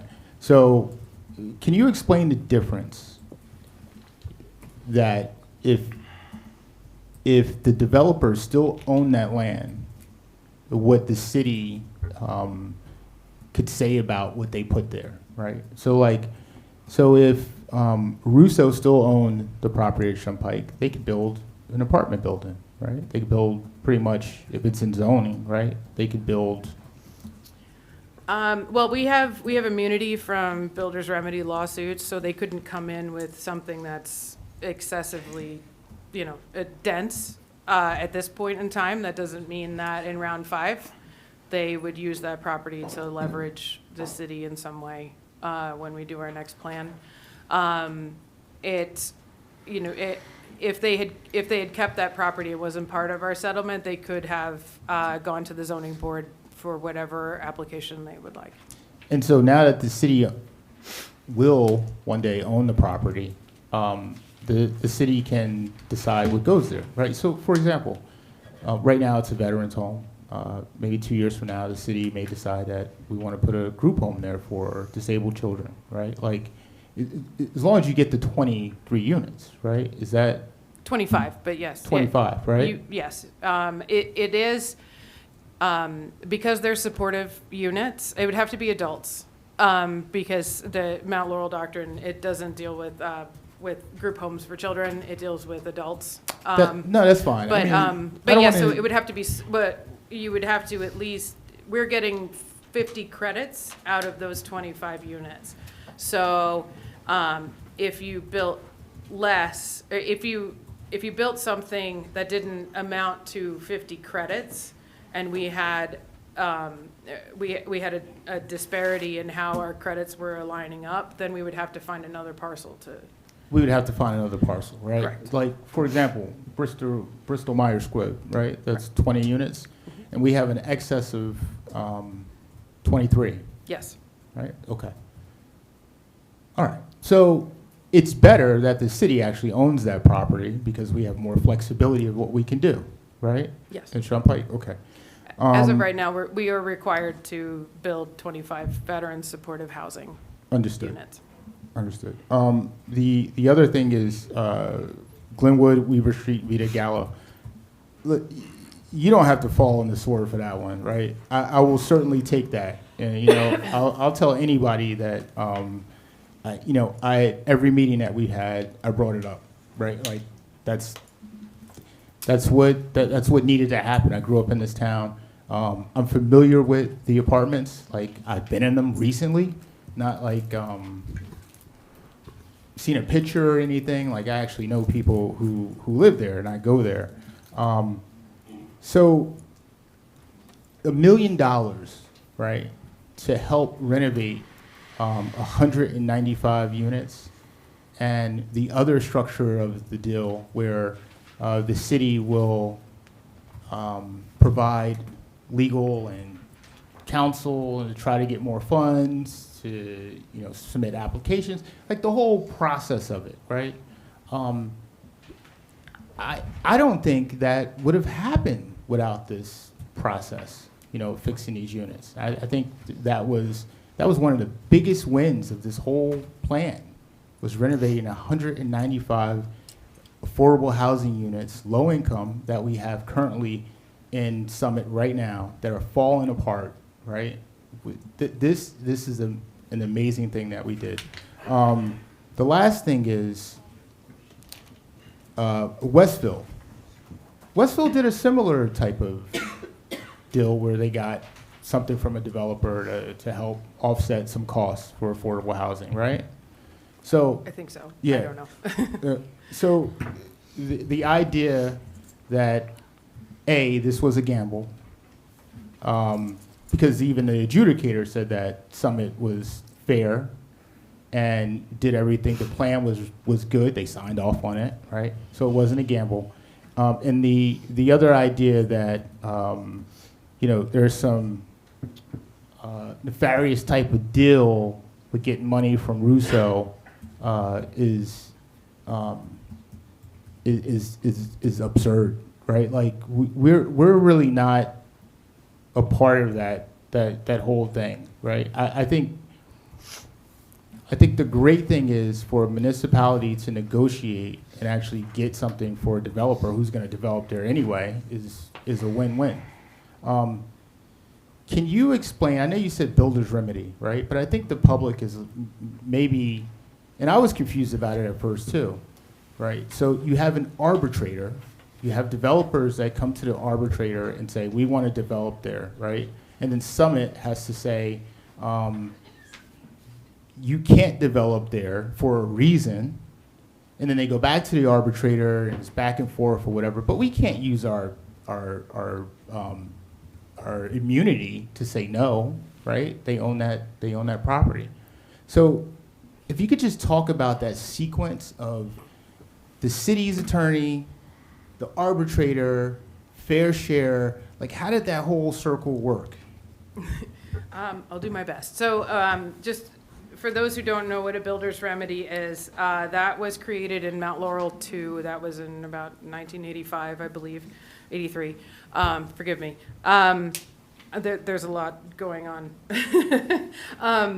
Mount Laurel 2, because the legislature had not acted since 1975 when the first Mount Laurel decision was created, the Supreme Court of New Jersey took it upon themselves and created the builder's remedy. And what that is if a municipality does not comply and create a realistic opportunity for its fair share of affordable housing in the region, a builder can come in and satisfy that obligation by presenting a project they are ready, willing, and able to develop. Usually 9.9 times out of 10, that project that they propose is astronomical.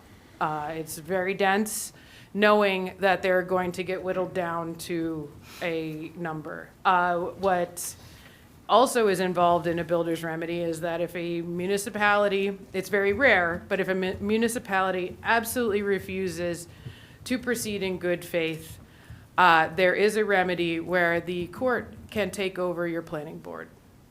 And the court master, which is now called a special adjudicator, decides what projects are approved and which are not. That occurred in Inglewood Cliffs is the best example of that. That's the that's the shining example of what can happen and what the Supreme Court has allowed courts to do with what they call recalcitrant municipalities. So that's the background of what a builder's remedy is and what the severe consequences are for a municipality.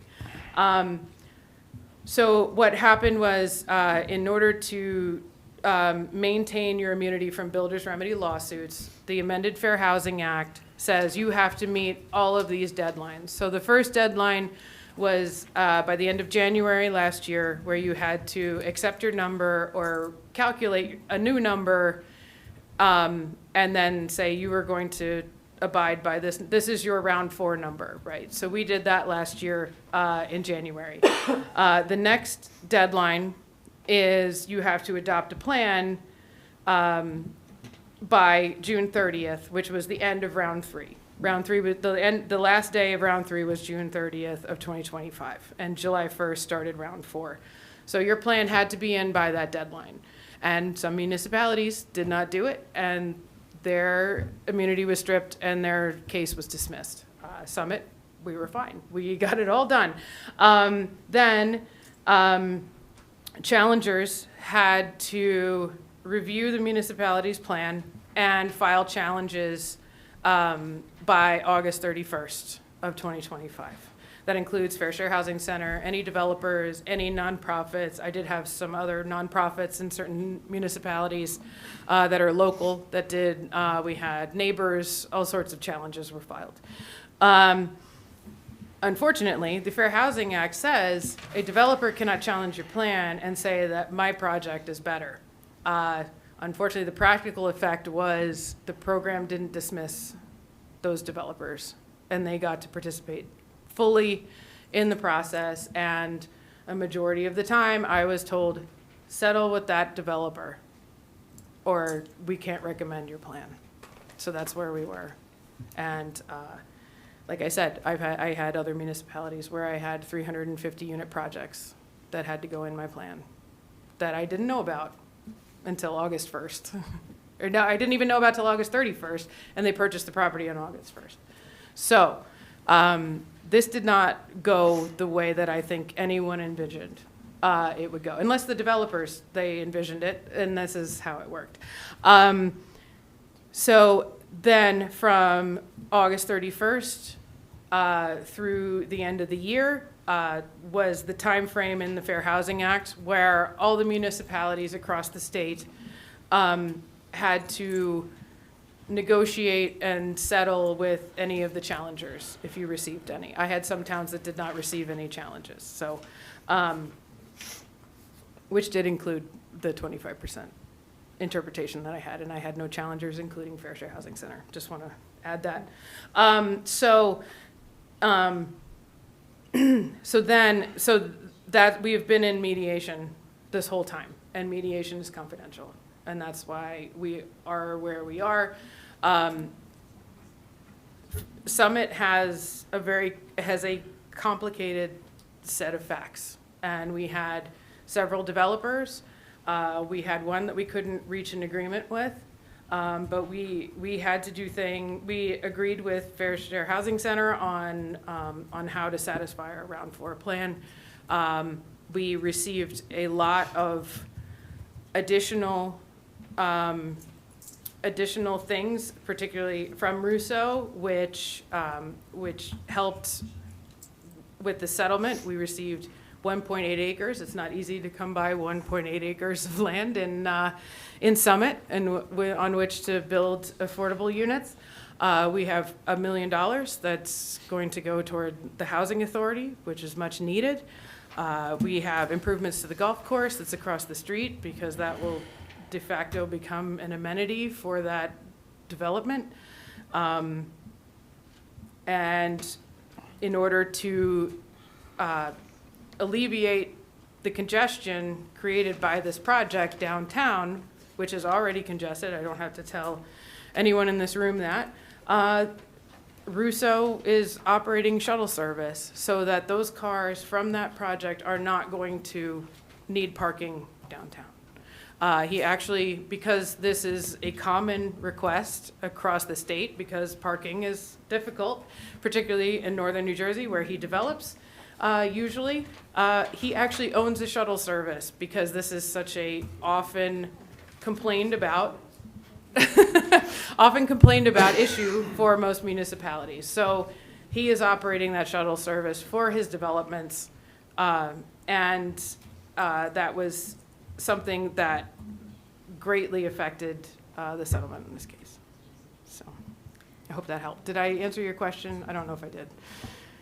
Yeah, it's okay. It's a whole complicated thing. Yeah. You know, it's all good. And the last thing is, what would have happened if we would have disclosed all of the projects that we were doing during this time frame, right? I mean, you just named like 3 different particular periods of the process, and the New Jersey legislature wrote this out, right, so that we couldn't talk to the public. But what would have happened if we did? What were the consequences of that?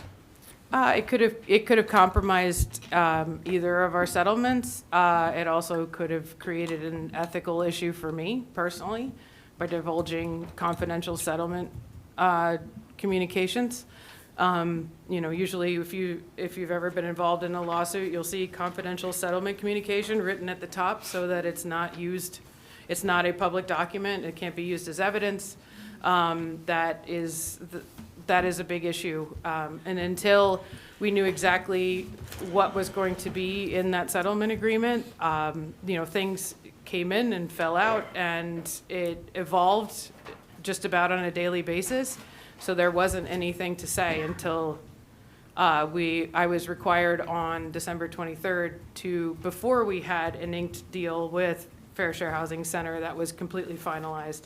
I had to write the brief because I was required by Judge Miller to do so. Ms. Landman. Thank you. Hi. I have a couple just clarifying questions Sure. first. So for Franklin Place, and Augusto gave me some information about this before, but I think it'd be helpful for the public to have. Sure. So when we talk about that development, what's the total number of units, not just affordable, that we're going to plan for that site? Who owns those properties today? When is this development likely to occur? And what are the major gating issues to that proceeding? Yeah, I'll try to give my understanding of that area and how that evolved and what is going to take place. So, my understanding is that the total number of units that can be produced through new townhouse zoning would be 70. So 20% of that would produce 14 affordable units, I believe is the math. I don't have it in front of me. I believe the total acreage is approximately 7 total acres, and it encompasses in that block lots 7 through 20. So there's, give or take, I don't know, what is that, 13 parcels or so of varying sizes. Our firm's been involved with Summit for a while in various capacities as city planner, planning board planner, zoning board planner, worked on the DRO, and so we've been deeply involved in zoning and development in Summit since I've been at the firm and even prior to my tenure. And this was a site, or this area of Summit, Franklin Place, has been identified as a place, sort of a low-hanging fruit, so to speak, that was ripe for redevelopment. In part because of its proximity to the train station, to the downtown. Obviously, the area we're talking about is about a half a block to a block just from those areas. So a very walkable part of Summit.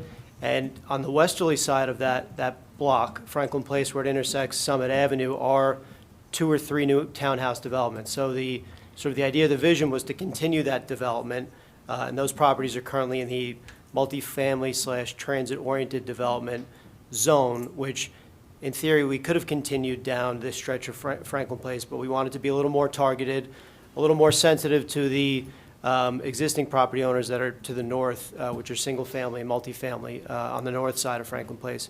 And one of the other thoughts is that what exists between lots 7 and 20 is really a hodgepodge of uses. You have dwellings that include a number of apartments, essentially 2, 3 family buildings. You have commercial uses, industrial uses, and just an area that's evolved in a piecemeal fashion.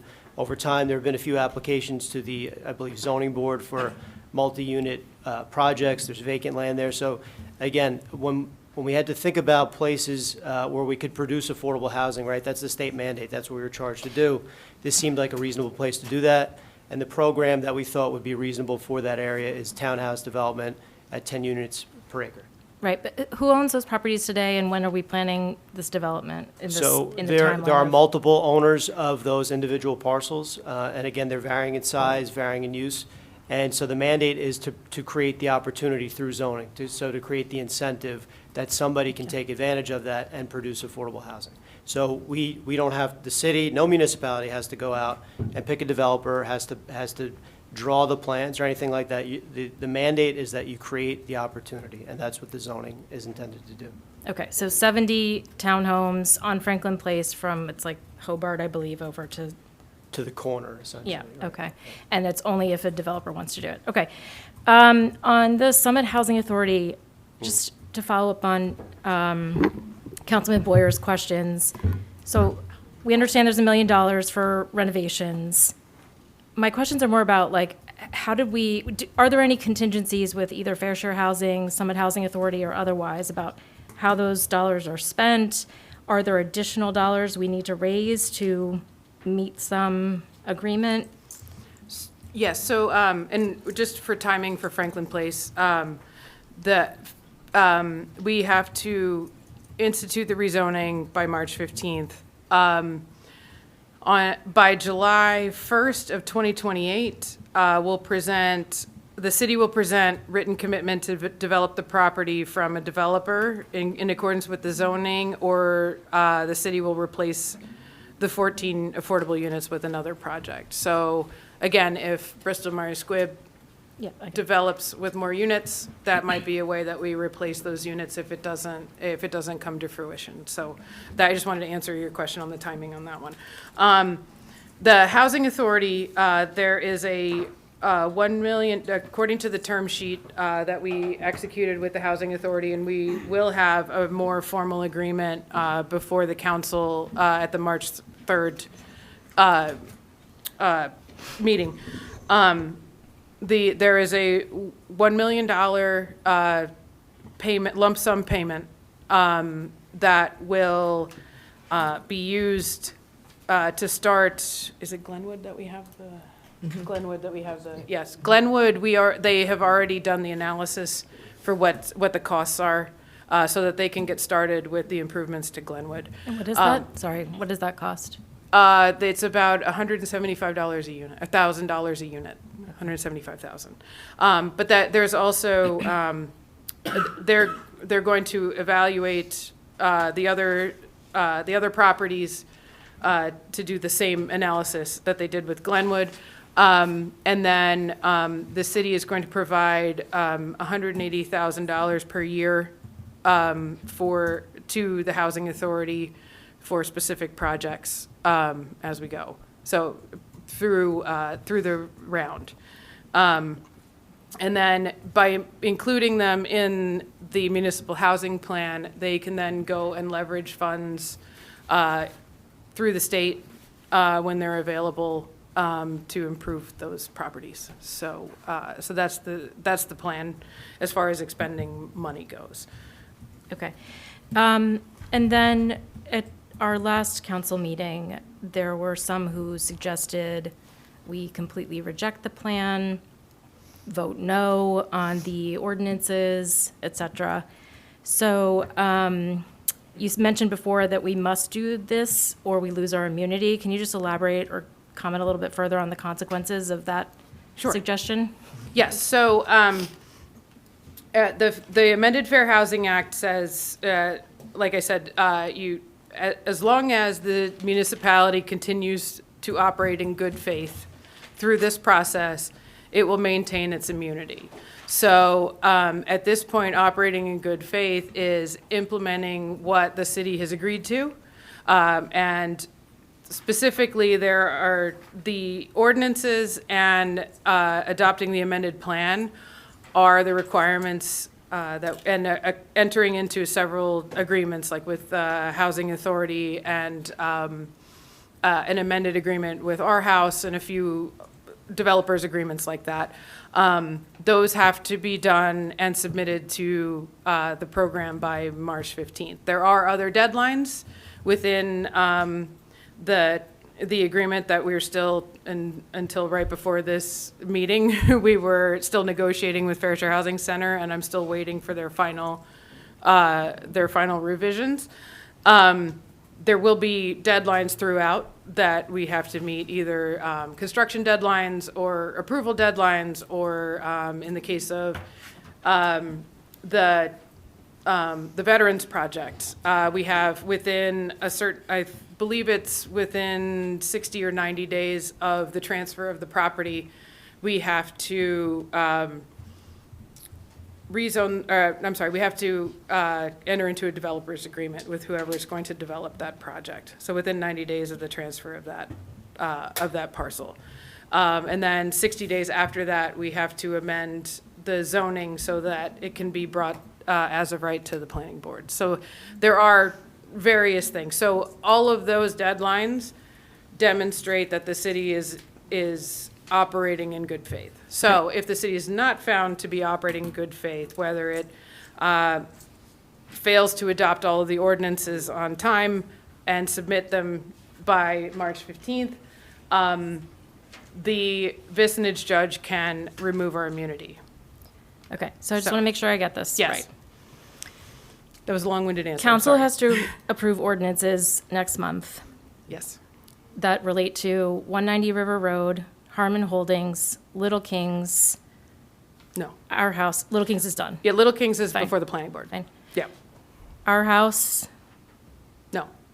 okay, so when is the Our House and Summit Housing Authority, any ordinances related to that? There's no time frame. There's no ordinances related to those. Okay. Those are agreements. And then can you repeat what you just said? Because I think it's different than what you said to Councilman Boyer about the veterans housing at Shunpike. We have 60 days to do what after we get Okay, that property? yeah, let me get the exact.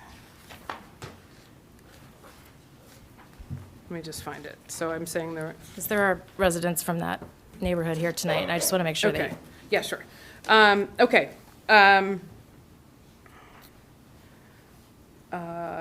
Russo will donate property known as 47 and 53 Shunpike to the city for a municipally sponsored 100% affordable veterans supportive housing project. The agreement between the city will require the property be transferred to the city in accordance with the terms of the mediation agreement with Russo. And Russo has agreed that it shall deed Shunpike to the city with clean title upon obtaining final unappealable site plan approval from the planning board. I'm sorry, I did say building permits before, but it's as soon as they have unappealable approvals from the planning board for their project. Within 90 days of receipt of the recorded documentation transferring Shunpike to the city will enter into an agreement with the developer of the Veterans Project and provide an executed copy of the agreement to Fair Share. It will include a pro forma of construction costs and a plan for those construction costs. Within 60 days of the execution of the agreement, the city shall rezone the property to ensure that the developer can proceed as of right with a site plan application to the planning board. So those are the deadlines for that one. So we have a very short window, if at all, to change. I'm confused, because you just said we didn't have to put it there. And I didn't say we had to put it there. Okay. I said we have to develop that property with supportive housing. Okay. Yes. But it doesn't have to be the veterans housing. It doesn't, but that was the intention. It's support, we have to develop it with supportive housing because I there's 50 understand that, credits. but I just want to clarify whether or not it's required that we put veterans housing there. It's not, but that was the intention behind it, so. Okay. I think those are my questions. Council President. I don't know if you should. I'm so sorry, yes. Yes, Council President. Council Maybe just to follow up to that. Sure. If one disagrees with the Shunpike project siting and use, is there an opportunity to move it somewhere else in the city to a different location, a quote, better location? Is that something that we have the power to do? Not really, no. This was the agreement that we entered into, and we would have to amend our plan and go through this process again. So. Okay. Yeah. Oh, please. What does that mean, to amend the plan? I'm sorry, what am I, what? When you say we'd have to go through amending the plan, what does that look like? Well, we have an agreement with Fair Share Housing Center. We have a recommendation for an approval for this project. So, No. this is, One person at a time, and at this point, it's Ms. Holm. I don't recommend doing any of that. We'll just put it that way. I don't think that's a good idea at all, so. Okay. Please don't shout from the audience. Council President, I had additional questions, but Keep going. That's different from my understanding and what I was hearing before as well. So I understand if people are confused. I didn't understand. But we're all digesting this information, which is very new for all of us. Going back to your question about other towns, why were other towns around us, like Westfield, which it's not Summit, but it is a wealthier town, how were they able to have a more open and transparent process? And what did they do differently that allowed them to have more visibility and more openness with their community members? I'm not familiar with Westfield, so. I don't know all of the details, but I know one of the attorneys that was involved. And my general understanding is that they were able to resolve the various disputes from the developers interested in certain projects, which were, my understanding is, smaller in scale and a bit more palatable for the community. So they were able to approve those amicably prior to the challenge process. So they essentially went into the challenge period basically hand in hand with Fair Share Housing Center with a plan that worked for everybody at that point. Summit, we obviously had a few challengers. We're going into the challenge period. We knew we would be facing those challenges, and at that point had not reached agreements as far as what the city might deem to be, acceptable scale of development. Okay. A question I think perhaps best suited for you, Tom. I'm wondering whether the projects within the affordable housing agreement are compliant with Summit's current master plan, especially the 190 River Road project, which to me looks to be outside the master plan's parameters. And if you have any information overall, and particularly on that project. It's a loaded question. I'll do the best I can. So on the one hand, the document that the planning board is going to, well, the document that the planning board adopted in June of 2025 is the Housing Element and Fair Share Plan, which is an element of the master plan. That's going to be amended this month, February 23rd, by the planning board, which will include 190 River Road as a plan mechanism. I think it would be helpful to go back to how that site evolved, as a component of this plan mechanism, how the developer, came to own the property, et cetera. So my recollection is that Wells Fargo had occupied this existing three-story office building up until about 12 or 18 months ago. The site was put up for auction, and the winning purchaser was Onyx Equities, who is a partner with Russo Development. And so they were the team that at first came to the city exploring medical office, and that evolved through this fourth round affordable housing process, which created the opportunity for developers to propose projects like this to towns, to come to the city with a 250-unit project. That development at that time was perceived to be too intense, and so there were initial preliminary discussions, as all towns were engaged in, to see if that development could be reduced in scale in any manner. And so there were several iterations from there. Ultimately, when the planning board adopted the plan in June, the project had not made its way into the plan at that time. It had not been reduced in scale enough that the city deemed it acceptable. There were a few public meetings, at least one where Russo's proposal at the time was vetted by the public. I think that was at the planning board. And the public was able to give feedback. And based on the feedback, the project was not placed in the plan.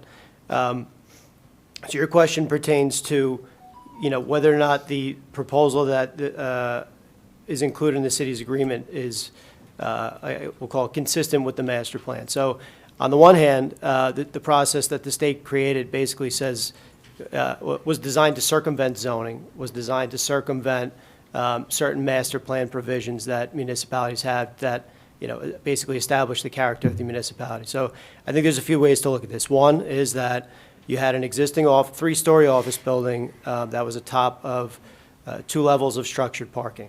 And it was the developer's intent to remove the office building, keep the structured parking, and build on top of that. And so one of the key points of the mediation, as expressed by the court adjudicator as well as the program judge, was, hey, you have this developed site. It's got 700 parking spaces. This developer has a fairly legitimate case as to why this should be developed with some number of affordable units, and then we worked on what those number of units should be. Furthermore, just under the site is, I don't know if it's a tributary to the Passaic River or some water body, that the site could not be demolished and redeveloped into something new. So people had asked, why not just knock it down, build a nice townhouse development, build something else? The fact was that because of modern environmental regulations, you couldn't do that. You couldn't just bulldoze it and do something that would be more in keeping, with the character of Summit. So I would say that the current iteration of the project, as shown in the settlement agreement, the 198 units, was just part of the mediation process. And again, it was guided by the adjudicator's comments, by the program judge's comments. And it was also an opportunity for the city to locate significant, well, I'll say some amount of density in an area of the city that might be less impactful than other sites and other developments. For instance, an 8-story, 300-unit project right in the middle of downtown on the Village Green. So again, when one had to make choices of, you had to do something, right? Doing nothing was not an option, because if you did nothing, you would lose your immunity, lose control of local zoning entirely. So we had to do something, and, choosing from the different options we had to work with, that became a site that not only the program told us we had to work with, but again, once we understood that, we said, okay, how can we, make this something that fits with Summit and that we can maximize the opportunity to maximize affordable housing credits and get other community benefits, like, as discussed, $1 million, the Shunpike site, et cetera. So as proposed, it may not perfectly align with the master plan, but again, I think this site evolved through rounds of mediation, certainly a few heated conversations, between the city and developer to get where we were. And again, remember, they started at 254. The final product is 198. And when you consider the Russo project and the Shunpike projects as a whole package, which it is, that represents a total of 223 physical units, whereby the city is going to get 95 affordable housing credits. So the ratio essentially is that the city will get 46.6% affordable housing set aside out of this 223 unit project. So from that perspective, it was a tremendous deal that alleviates development pressure elsewhere in Summit, and that was part of the decision making. Thanks for that, and we'll be exploring that. I'm the liaison to the planning board, so we'll be diving into that, I'm sure. But just on that project, it seems that it's a traffic island. It has two divided highways and an access road surrounding it. And to think of kids growing up there, it's not a place where I would want my kids to grow up. But that's maybe a little too editorial for a council president. Another question, was the financial impact on our property taxes, our city budget, schools, and contribution to the county taken into consideration in the negotiation of the plan and the weighting of the different elements of the plan? And related to that is there an unfunded liability to rehab Summit Housing Authority units? We heard the $1 million, that's about $5,000 per unit, and we've heard the rehab cost is closer to $200,000 per unit. Is there an uncovered cost there that will be absorbed by the city? So I would have to defer to the CFO as far as the tax liability, and the schools would have to go to those who those who know better than I do about those things. The Housing Authority agreement requires that the Housing Authority exercise good faith in obtaining all possible funding applications that they possibly can over the next 10 years. And in year 8, if for some reason none of it gets funded, the city would have to bond for it. I find that extremely unlikely, given that housing authorities have been funded by the state for similar projects in the past. So what the agreement also says is that the city's trust fund will also assist in helping them hire a consultant who is experienced in leveraging those funds. So. That's great. Thanks for that information. So the impact on our taxes was not considered as part of the negotiation process or our own strategy. I mean, all of those arguments are always made. If you go back and look at the Mount Laurel decisions, the Supreme Court and judges continually say that doesn't matter because that's what Mount Laurel did with its exclusionary zoning, was for the purpose of excluding school-age children and keeping the property taxes low. So that's not a viable, and I'm not saying it's an excuse. I think it's perfectly legitimate, and I think that that's silly not to take those things into consideration, but they are not taken into consideration because of the Mount Laurel 1 decision. So by the judge. By the judge. Right. So But for our own we planning can. purposes. I know that I'm sure that Russo will show traffic studies and school-age children studies and all of those things when they go to the planning board. There are more public hearings to be had throughout this whole process. So I believe that they will submit all of those things to the planning board when they come for applications. Thanks. You've been very patient. One last question. What is the total number of units expected to be constructed or potentially constructed with all of the mechanisms? And what would be the total number of new residents or occupants of those units? Give me 1 second.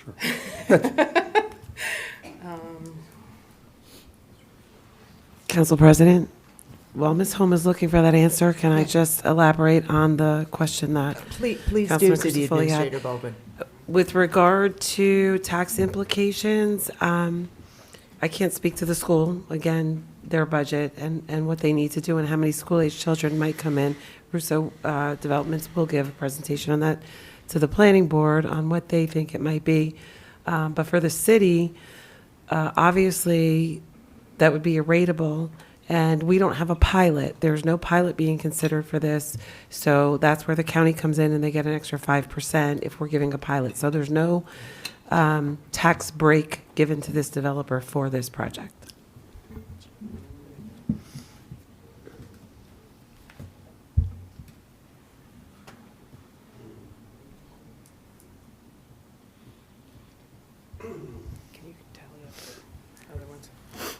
If you prefer to answer that offline, that's fine. I Yes, don't expect I'll you get to- that answer to you. I'm sorry. We'll Okay. put that in the frequently That's asked fine. questions. Okay, thank you. Thank you. Sorry, No I just didn't worries. have that calculated. I apologize. Thank you. I'm sorry, if I may, very briefly. Yes, My, Ms. Lucero, my see. back of the envelope math, it's about 430. But we'll confirm. Total new Units. If everything were to come to pass, including building at Bristol Myers Squibb, et cetera, so both the projects and the overlay changes were to come to fruition over the 10-year period, it's, I believe, over 430 total new units. And you could assume as an average number of residents for those units and come to some number, I assume.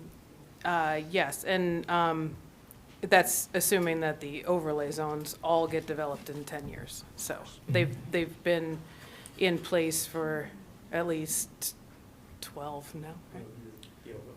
Overlays since 2018? Yeah, so they've been in place since 2018, and only 2 of them have developed. And one of them was a 100% affordable habitat project, and the other one did not develop with the overlay zoning. It was only 6 units. So that's assuming if all of the overlay zones, which have not developed yet, are developed. So. Did you have a question, Ms. Kalmanson? Thank you, Council President. All of my questions really have been answered so far, but I did want to clarify something. When we're comparing the 20 affordable units at Bristol Myers Squibb and the 25 affordable units at Shunpike, the Bristol Myers Squibb site is inclusionary housing. Is that Yes. right? Yes. So what would that be more like a total? That would be a minimum of 100 units, with 20 of them being affordable. Okay, so the Bristol Myers Squibb site is getting 100 units, not 20, like total. Minimum, yes. Okay, sorry, thank you. I Yes. just thought there was some confusion there. Yes. Yes, and the 25, the Shunpike would only be the affordable supportive units, veteran supportive units. Okay, thank you. Do we have other council questions? Yes, Ms. Luceracina. Thank you, Council President, and I apologize for jumping in earlier. I don't want to dwell too far on what happened in the past, but I do think it's important for us to understand how we got here so that we don't repeat missteps of those who have gone before us. So I want to refocus briefly on this issue of the 25%. So there was, as part of the most recent amendments to the affordable housing law, this 25% multiplier as a mechanism by which towns could try to reduce the number of affordable housing units that they would have to build over the 10-year period. So on this question of whether our interpretation of the 25% rule contributed to Fair Share bringing their challenge against us, I pulled up Fair Share's challenge, and it says, in part, quote, "The city self-servingly misinterprets the requirement to address at least 25% of unmet need through redevelopment and fails to meet the requirement." So this was the prior council's decision to apply the 25% multiplier to the much lower RDP, the realistic development potential of 18, I believe, rather than the much higher unmet need number of 327. So this was a choice that we made of how to apply the 25% multiplier, and based on what I'm reading in the Fair Share Challenge, it does indeed seem to have contributed to the challenge that was brought against the city, but appreciate your thoughts if you take a different view. Sure, yes, of course, they, just like anyone bringing claims against someone, you have to bring all of them or you waive them. I'm going to read the language specifically from the statute. Any municipality that receives an adjustment of its prospective need obligations for the fourth round or subsequent rounds based on a lack of vacant land shall, as part of the process adopting and implementing its housing element fair share plan, identify sufficient parcels likely to redevelop during the current round of obligations to address at least 25% of the prospective need obligation that has been adjusted, and adopt realistic zoning that allows for such adjusted obligation, or demonstrate why the municipality is unable to do so. The language that is important is to address at least 25% of the prospective need obligation that has been adjusted. That has been adjusted is the realistic development potential. That is the strict construction of that. My law firm represents 100 municipalities across the state, from Cumberland County up to Bergen and Passaic, and we use that interpretation all across the state. Like I said, I have settled cases where using the interpretation in Summit's housing element and fair share plan. Just because Fair Share argued it doesn't mean that they're right. We have no adjudication on what the statutory construction means. Several municipalities tried to file motions to have the vicinage judge review that language before we went into mediation, and they were all rejected. So it's basically left up to appeal to go through the system after plans have all been adopted and can appeal certain decisions. So no definitive ruling has been made on any of those. And there are varying interpretations of that. There's at least 4 separate interpretations that people have used across the state on the 25%. So just because Fair Share says it is what that is, doesn't make it so. Thank you. Just one additional question. Based on the timeline that you set out during the presentation, we received our prospective need number from DCA, the number of new affordable housing units that were estimated to be needed over the 10-year period of 345 new affordable housing units, right? So that, to me, kind of set the ceiling of the number of new units that we would be obligated to provide over the 10-year period. As a result of the June 2025 plan, the reflection of the application of the vacant land analysis, that number then came down to 18 as the RD, the realistic development potential, kind of looking at what land is available and developable. So we went from the ceiling of 345 and then came down to 18. But then based on what was approved by the prior council in December of 2025, it appears we then came back up to 345, and acknowledging that these are not all new units to be constructed, right? A large chunk of them are for the rehabilitation of the Summit housing units, but we went from the ceiling of 345 down to 18, and now we're back at the ceiling of 345. So I guess my question is that I can't make that make sense really as to how we started and have ended up back at the ceiling. Sure. So the 345 is our prospective need obligation, and just because we had adjusted our number down using the vacant land analysis doesn't mean that the entire 345 goes away. It gets divided into the realistic development potential, which was the 18, and then you still have to provide mechanisms as the city develops and redevelops to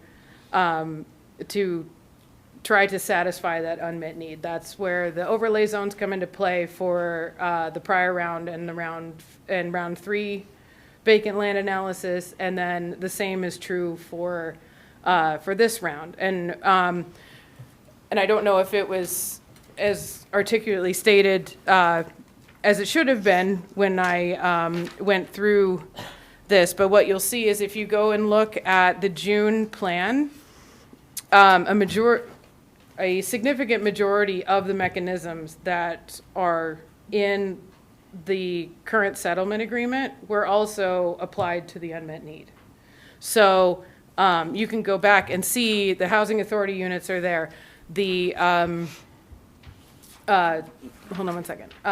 So what was included in the unmet need last round, Harmon Holdings units, Glenwood Place, Weaver Street, Vito Gallo, NBC overlay zone, our house, Brandywine, and then what we did was we combined the unmet need, all of the mechanisms with the unmet need for prior round and round 3 and round 4 to make a combined unmet need. I don't know if recall what I answered a question before. For towns that have an RDP of 0, they would just, and let's say they had a 20-unit obligation, right, and they continue to have an RDP of 0, that 20 would just get added on to their unmet need that they already had, if that makes sense. I hope I'm making sense. So what you'll see is all of the ones that I listed are still in the round 4 plan. We've got our house, Brandywine, Harmon Holdings, NBC Zone, Weaver Street, Glenwood, Vito Gallo, and the vacant and abandoned properties. So, and then we added the 5 new mechanisms. Based on the number of credits we had, based on the fact that we could utilize up to 87 bonus credits toward our round 4 obligation, it made more sense, particularly because we could not settle with Incline, to satisfy our entire obligation in order to move forward with the process. So I hope that answered your question. If you have a follow-up, it does, please. yeah.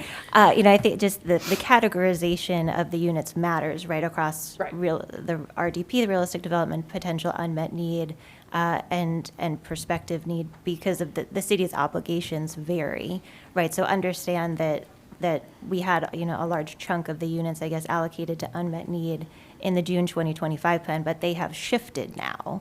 And that's a serious change, because now the city's obligations ratchet up Yes. because they have been recategorized, understanding that the total number is still there, but the allocation across the different kinds of units has changed, which means Summit's obligations to actually make good on these commitments for the 345 units is greater than the position that had been taken in the June 2025 plan.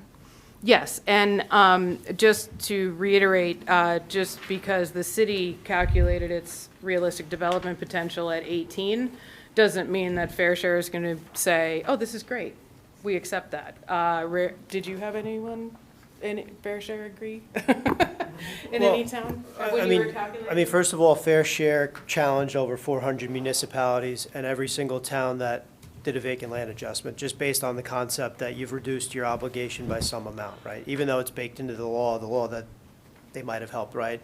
They were opposed to just the general concept of towns using that mechanism. So what was interesting is that throughout the mediation process, though we had these 3 challenges, the RDP address actually wasn't attacked at all. And stand by the math, it was done accurately, and it didn't become a sticking point at any point in the mediation process, because they had nothing to object to, frankly. But beyond that, the issue that we wrestled with was that we still had to deal with that matter of interpretation that was discussed. We had to deal with 2 live challengers that had, one had an option on a property, one owned the property, that was the Russo site, and we had to deal with them. So that was, what caused us to have to move off of the RDP. And part of the 345, if you go through the charts, were the existing credits that Nancy mentioned. I think 147 were Summit Housing Authority units, which, if you go back to the city's rounds 1 and 2 plans, were credited because guess what? They serve affordable housing, low and moderate income people, and they were taken out of the plan in the 3rd round because that process was more of the Wild West. It wasn't conducted by CO anymore, and Fair Share Housing Center had an issue with the city's residency preference. So you had credits that were in the plan that were credited, they were removed, and we were able, through a lot of negotiating, to get those credits back into the plan. So that satisfies a huge chunk of the 345. So once we started putting these numbers together, as Nancy mentioned, plus 87 bonus credits, you could get up to 25% of the total number with bonus credits. It started to make more sense to just say, what do we already have, and put that all together, and that's what came together as part of the plan. Council President, can I ask one more question? Okay, yeah.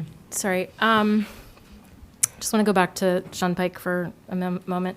If we had not accepted that land, what is it zoned for today, and what would a developer have required in order to change that zoning and put in apartments? Right. So as it exists today, it's got a sign out front that's called the Sliding Creek Farm, I think, right? You notice there's a couple of structures there. There's some an equestrian-looking equment, maybe some construction. I know it's actually there today. I meant the zoning for it. I'm going to get there and try to help explain what the likelihood of what could happen there, right? So a few years ago, the Prod 2 zone, which was the old Celgene East campus, was purchased by Onyx and partners, who were a partner in the Russo deal. They went through the site plan process and got the new Kenview headquarters purchased, and they have other plans for the process, for that campus, which we don't fully know yet, but we expect there to be additional activity there. At some point in time, Onyx and that partner purchased this property. So you have a private entity who purchased private land in the city of Summit. We don't know what their intentions were when they got it, but obviously it was a strategic decision on their part. They didn't just buy the land for, to preserve as a farm. And through the mediation process, one of their principals told us as much. He said, "What do you think? This is just going to, remain a stable or whatever, whatever it is, open space." So and frankly, one of the prior iterations of the Onyx plan, before it even turned into this veterans thing, was, hey, we understand the city's position that you think we're doing too much at 190 River Road. How about we divvy it up? We'll keep the market rate units on River Road, and we'll put our affordables there. And for a number of reasons, you can't do that. You can't separate them and have all the market rates here. It's against the law, frankly. I think it's one of the factors. So we said that doesn't work. But it got through the conversation, they decided to make it available to the city and said, you know what, we understand that you need a site for your veterans housing. We'd like to donate to you. And so it became part of that discussion, and that was one of the concessions that they offered. Right, but I don't think that answers my question, which is, what is it zoned for? Yeah. So I think it's in the R5 zone, which allows for single and two-family zoning. Again, so what could it be developed? If you went with an as-of-right project, that would mean single and two-family houses. Again, the developer, I don't think, was intending on ever using it for those, but a lot of things I've heard, well, what would compel the zoning board to have to approve a non-residential development? Fair, nothing really. But the site could have been used as part of this process or subsequent processes to say, I've got another affordable housing site and with a much larger density. And so, again, it solved the problem of, one, finding potentially a spot for the veterans' housing in an area that's where land is highly desirable. Summit, obviously, huge demand to live here, where availability of land is scarce. So trying to solve that problem was a really hard puzzle. You had a developer who was willing to make this concession, and I think the city moving forward, again, we don't have a developer, we don't have a zoning plan, would move forward with a transparent process that would allow the community to help design and give considerable feedback in how it will be developed, how it'll be operated, so that it fits within the community. And we have an excess of credits now, yes, for round 4? Yes. How many? Yes. Planned? We have planned an excess of 23 credits as of right now. Okay. And that's, I typically try to plan for excess credits because properties come and go, developers lose options, things like that happen, where you can then, you're not stuck holding the bag, and now you're back in front of the court trying to justify that. And hypothetically, if, let's just use Bristol Myers Squibb for an example, if for whatever reason that doesn't get developed, what happens at some point in the future when we haven't met our obligation or our agreement with Fair Share Housing? Sure. So there is what's called a midpoint review, and that's done July 1st of 2030. That's halfway through the 10-year plan, the 10-year round. And we have to report on all of the housing activity above and beyond the monitoring that we have to do every year, where Augusto has the honor of entering everything into the DCA system every year by February 15th. And we have to report, we submit a report to the court, and we make it available to the public on what projects are built, what the status is of everything else. And then at that point, Fair Share Housing Center can come in and file an application against us if they don't think that we've met our obligation up to that point. And other developers can come in and say, this is no longer realistic. It's a very open process. So that would be probably the first huge milestone. There are other milestones in the Fair Share Agreement on specific projects, Franklin Place and I'm blanking, 180 River Road are two that we have a midpoint review that we are to report on the status of those projects and whether they've been built at that point in time, and then at that point we can exchange them for something else. So let's say those two projects specifically, if for whatever reason they don't come to fruition and Bristol Myers Squibb provides more than 20 units that covers that, we can remove those from the plan or we could find another affordable housing site to do those. So. And then my last question is just, is there a legal reason why the newly elected council members couldn't have been a part of the conversations after the election? Like, could we have signed an NDA and joined the conversation even as listening? It violates attorney-client privilege because you're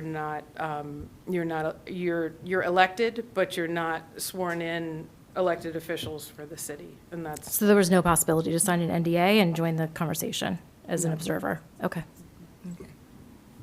Thank you. Okay. Can we make it brief, please, Councilmember Pulowski? Well, I know it's asking a lot. I have some follow-up questions. Tom, I think you said Fair Share challenged 400 municipalities? Over 400, yeah. How many Almost every town that applied. 440, I believe. There you go. How many municipalities are in New Jersey? 566. And how many are immune to this process? 62 urban aid municipalities, right?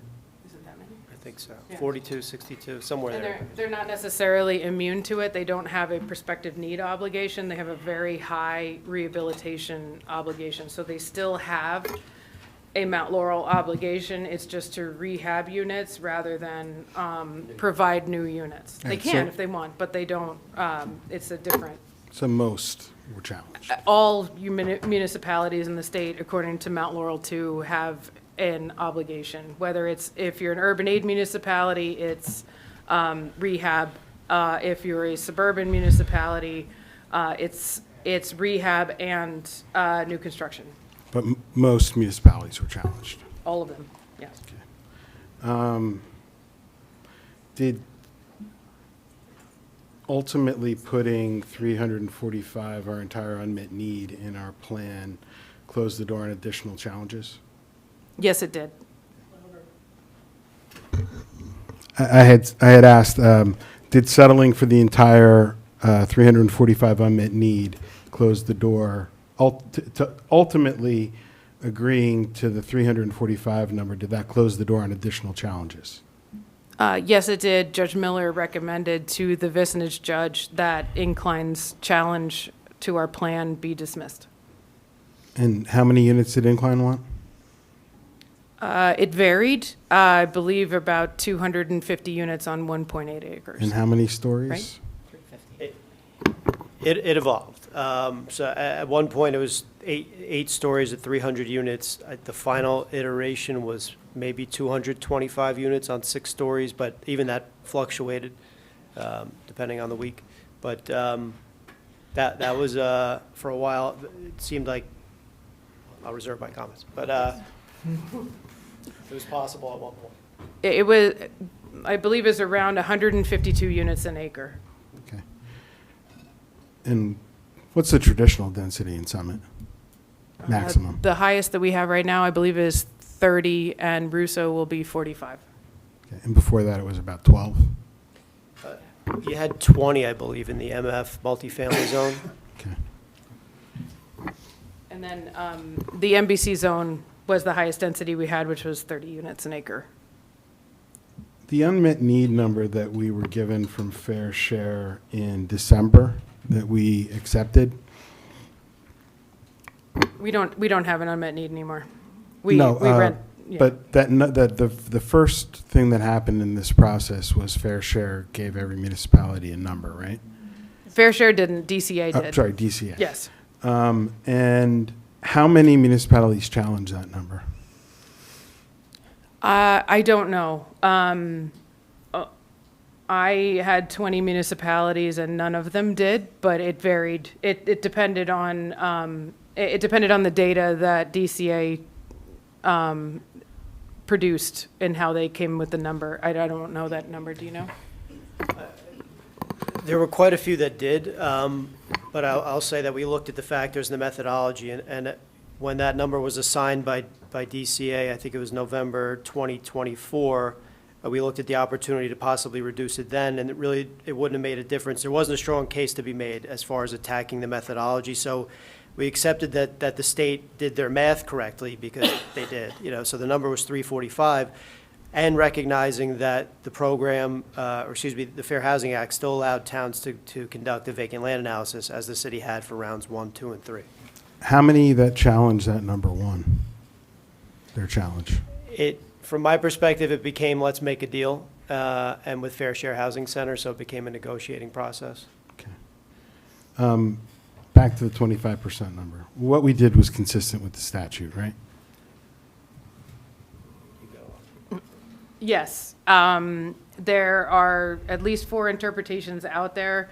We use this strict construction where you don't use outside information. You look at the plain language of the statute, and that's how we developed that analysis. And how was that analysis done in prior rounds? There was no 25%. That's new for the amended Fair Housing Act from 2024. Okay. And is it smart to forego your best arguments just because your adversary who wants something that you don't says differently? No, not necessarily. We actually, because of how the mediation went, we never actually argued with Fair Share over any of the vacant land analysis information, because we found that we could meet the entire number, so it became moot. So we actually never discussed it with Fair Share, the merits of any of it, and we did not discuss it with the program. Thank you. You mentioned before that our clock starts ticking on what we may or may not have to do at Shun Pike after Russo gets through some planning process. Yes, it's based upon when their approvals from the planning board become unappealable.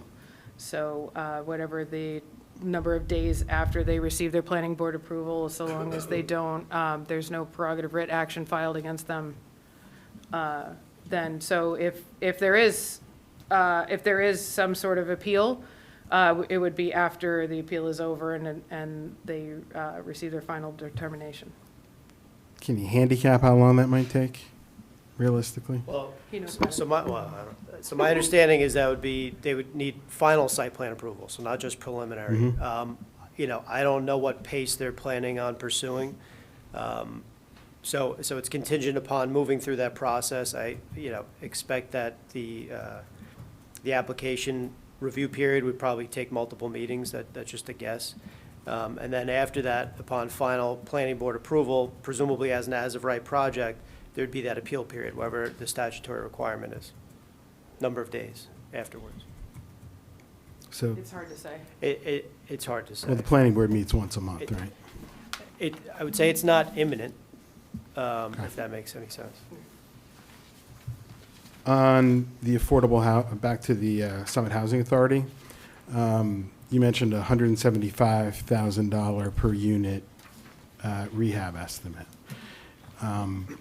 It's my understanding that that number was obtained when Fair Share Housing was going to require gut rehab for all those units. Is that right? Yes. Are they still requiring gut rehab? No, they are allowing the city and the Summit Housing Authority to create a plan that meets the needs of the Housing Authority residents, and accounts for all the work that has to be done. So it might not cost $175,000 a unit. The 175 was calculated by Summit Housing Authority, so that has to do with Glenwood.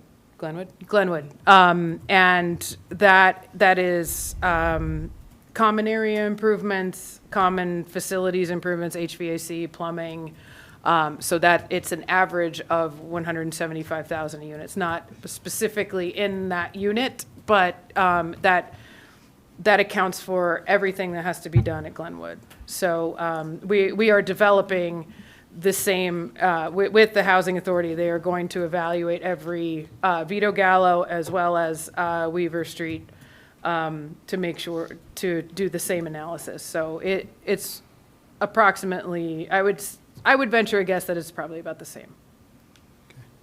And in terms of the Housing Authority's good faith obligation to pursue funding, that's going to be, the city's going to be involved in that process. Yes, we, in the term sheet, we agreed to, the Housing Authority and the city would agree to the qualifications before the RFP for the consultant goes out, and the consultant has to communicate the funding possibilities to the city, and there's also yearly monitoring that the Housing Authority has to do on top of all of that. That was a requirement by Fair Share Housing Center. They wanted an annual reporting.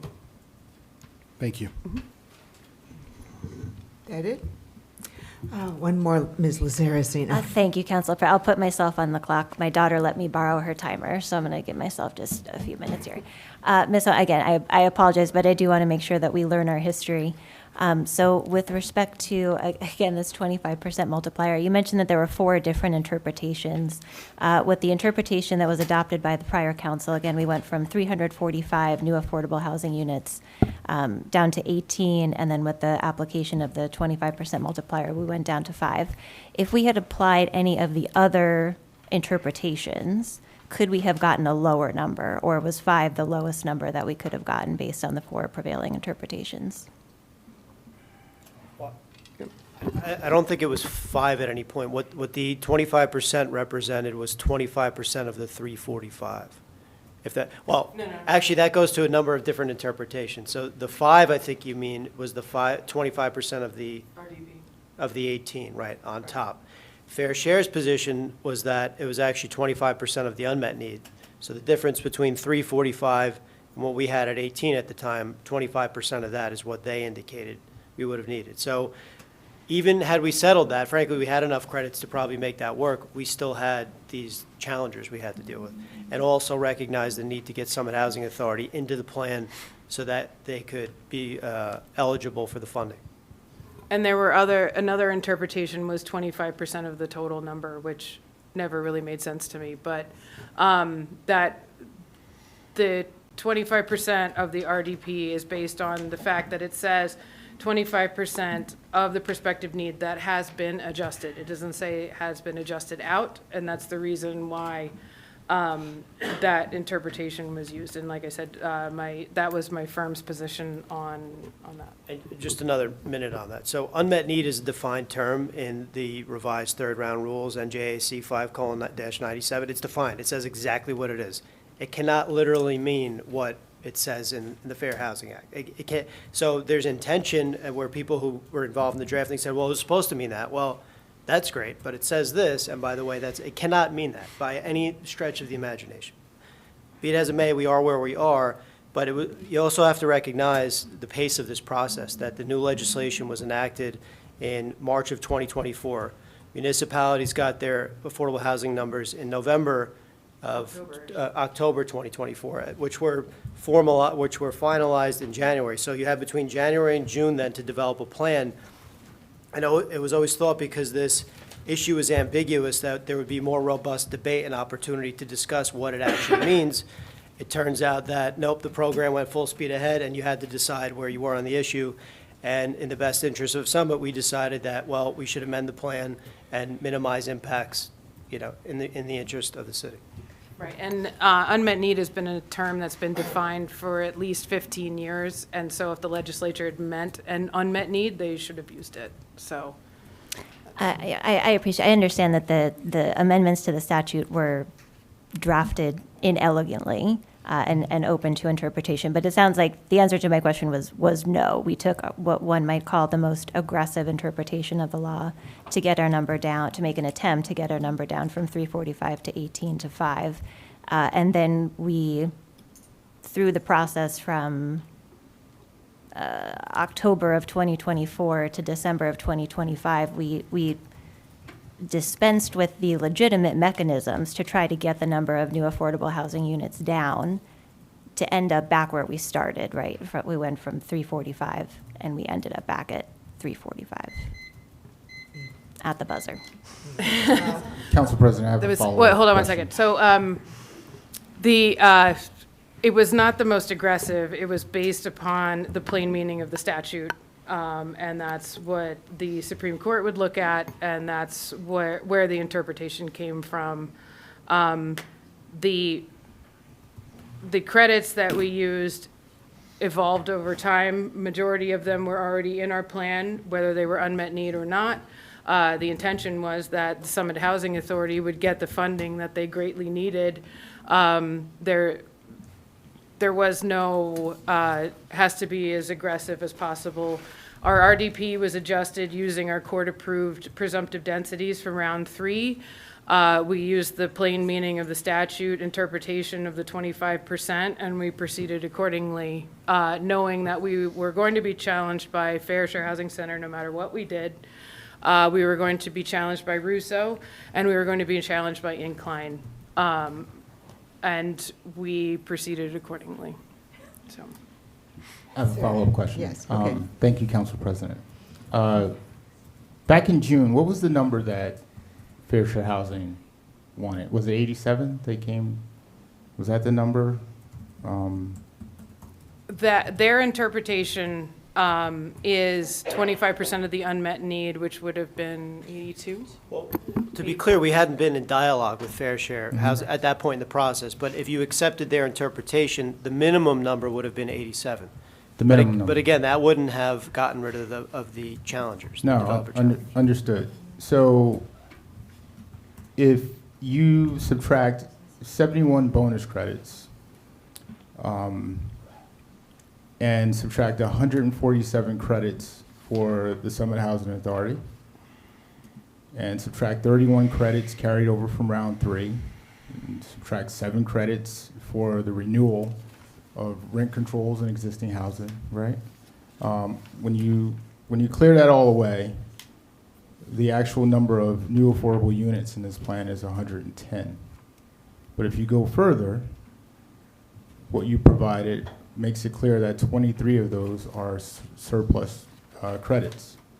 So at the end of the day, if the objective number for round 4 was 87 units, then 87 units is exactly the number Fair Share Housing wanted us to agree with back in June in the first place. By starting at 18 we generated the leverage that was necessary to dictate how those units would be built. Had we capitulated to 87 on day one, so you go in to buy a new car and say, what's the sticker price? 60,000? I'll take it. It never happens. Had we capitulated to 87 on day one, as some suggested, developers would have realized larger and more dense developments. Does that sound right? I know I said a lot, but. Now, if, even assuming that we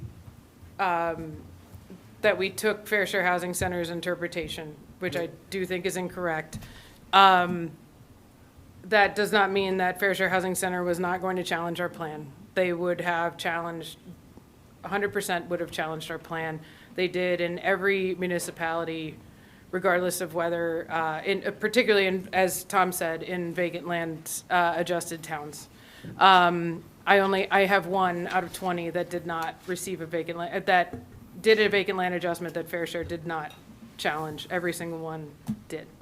That doesn't mean that Fair Share thought our RDP was correct. That doesn't mean that they weren't going to challenge us to increase the overlay zones or anything else, or to try to generate more additional units. So even if we had used Fair Share's interpretation of the 25%, we were going to be challenged by Fair Share. Exactly. So even if we started at their 25%, their 87, we would have been challenged, and we probably would have had more units, right? Because we started at 87. So starting at 18, and then go through the process of negotiation, we ended up at the same number that they had in the first place. Right, and there was a justification for the 18. That was our court-approved presumptive density when we calculated our RDP the last time. And that took into account changes within the municipality at the time. We identified the Russo site as contributing to our RDP along with other sites. We created a reasonable RDP for the city of Summit. Yeah, thank you, because it sounds like to me, if you started at 18, they wanted 87, we ended up at 87. Sounds like good negotiation to me. But anyway, thank you, Council Okay. President. Are we there? Okay, thank you. I know we've had city staff waiting for quite a while. Luckily, the business portion is going to be very short. I say we call a 5-minute break and stretch. We'll be back at 10:22 and see how fast we can get through the business portion. We take our seats, please. We've had our 5 minutes. Yes. We do want to let city staff get home. However. Nobody wants to stay for this one? Okay. I saw it all. I just got to do it with my shoes on. There was none. Jamil. Just wait.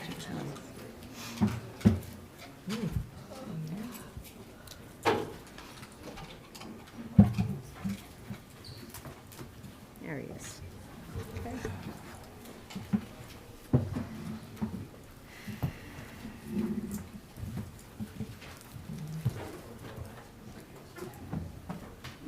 Okay, we have no ordinances for introduction this evening, so let's go straight to resolutions. First up is Councilmember Landman. Thank you, Council President. For the sake of clarity and with permission from the clerk, I'll speak about both finance resolutions together, and then we'll vote on them separately. These resolutions are related to the increase in legal services in 2025. Litigation, property sale negotiations, labor issues, and reviewing OPRA requests drove up the expenses above what we had budgeted.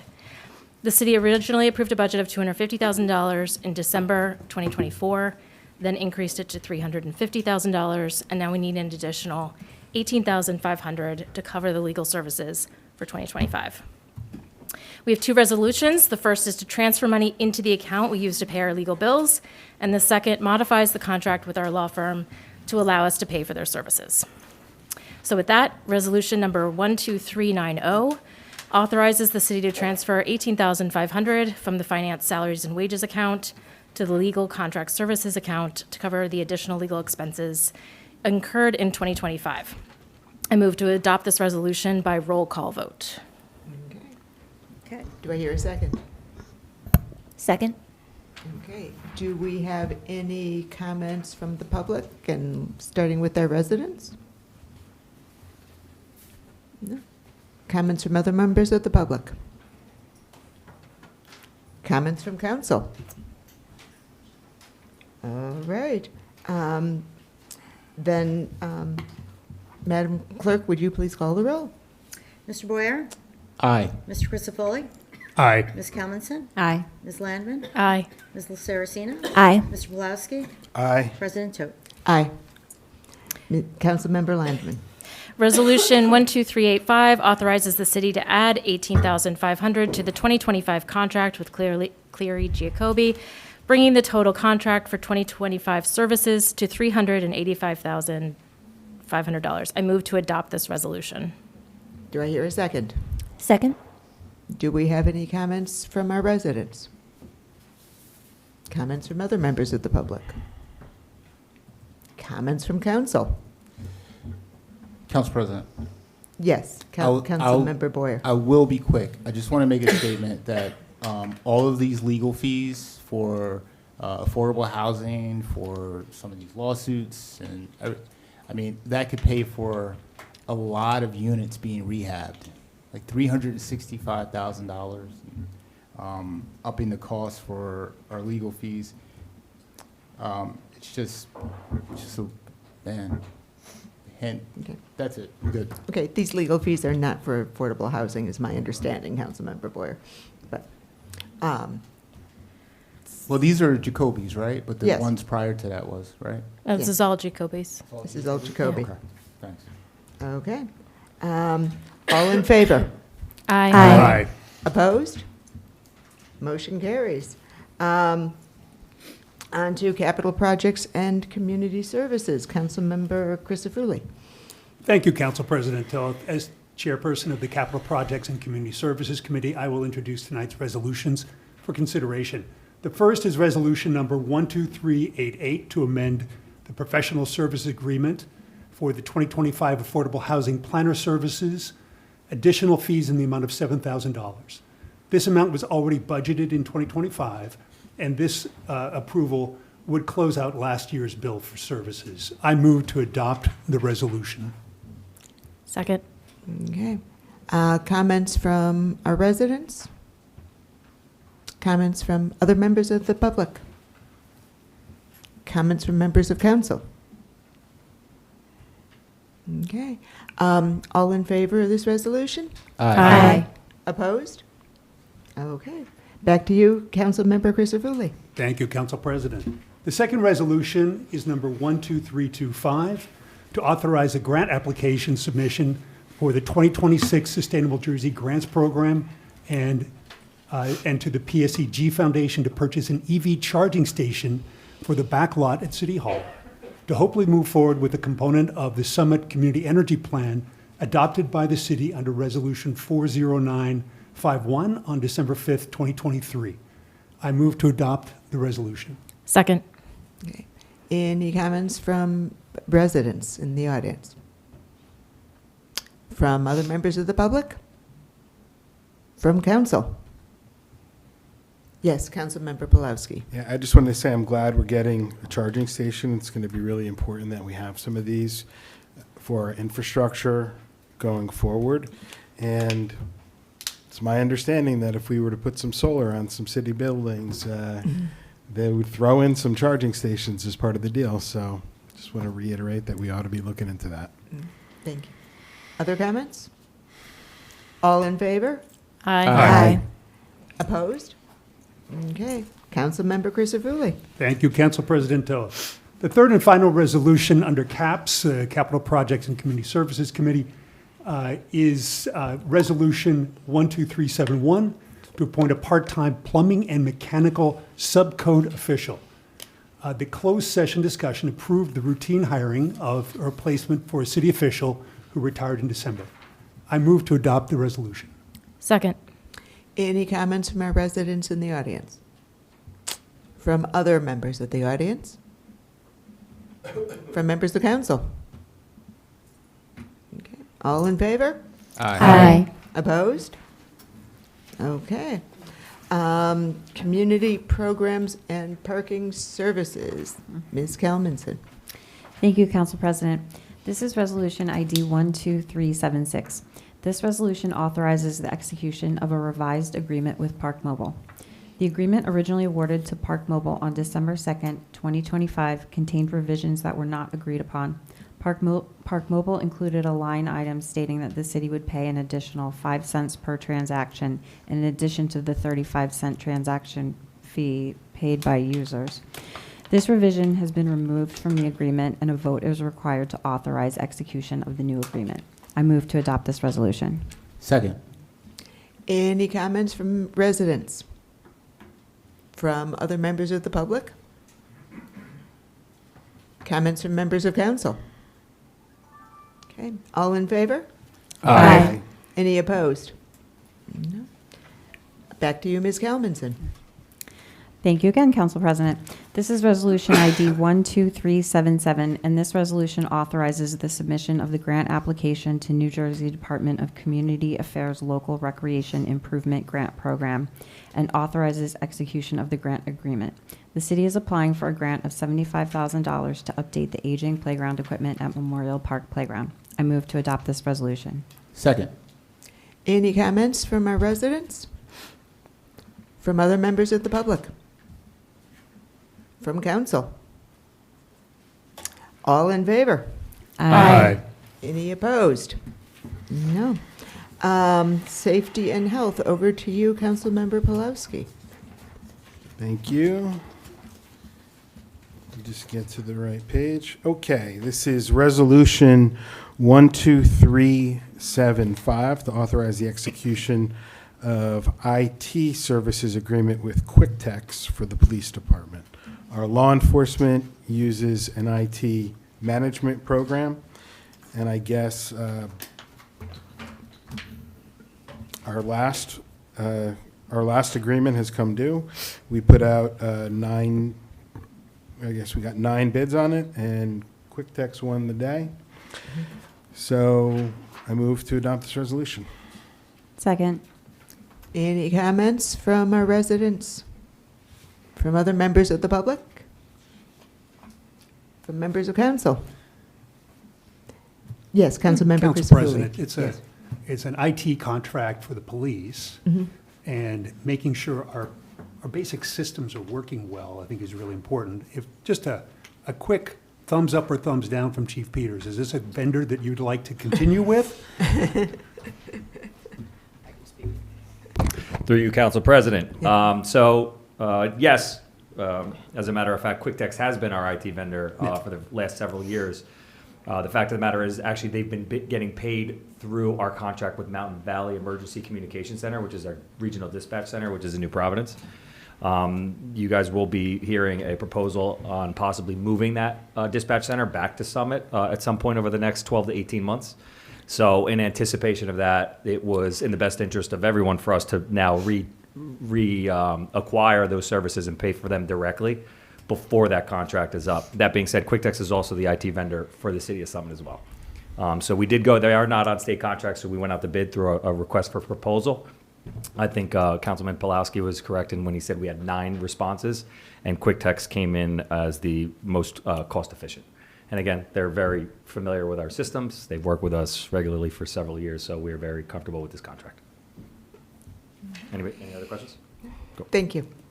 Any other comments from council? No. All in favor? Aye. Any opposed?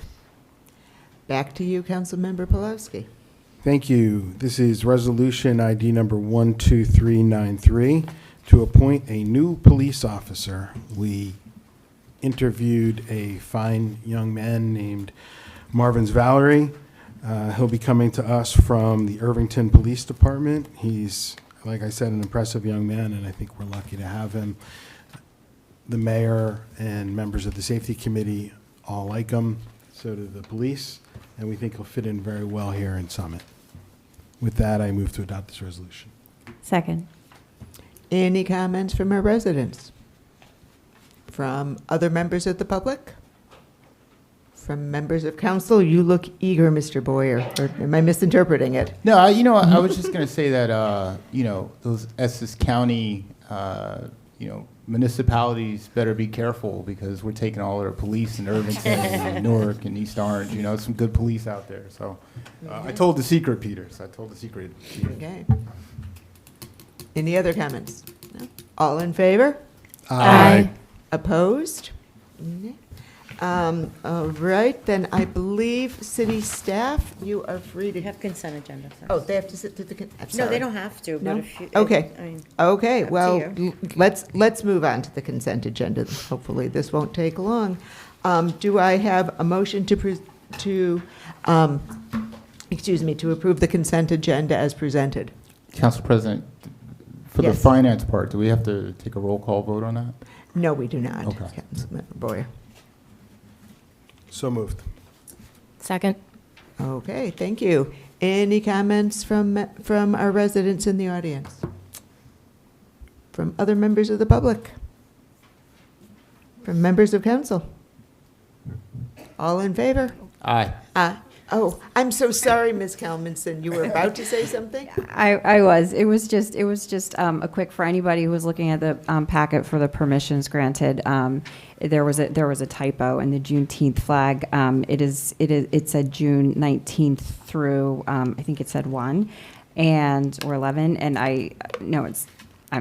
I clarified with David Guida. It's June 19th through 21st. So if anybody's looking at those and wondering when the Juneteenth flag is going to be up, those are the dates. That's all I have. Okay, thank you. So, all in favor? Aye. Opposed? No? Okay, thank you. And good night, city staff. Thank you for waiting it out.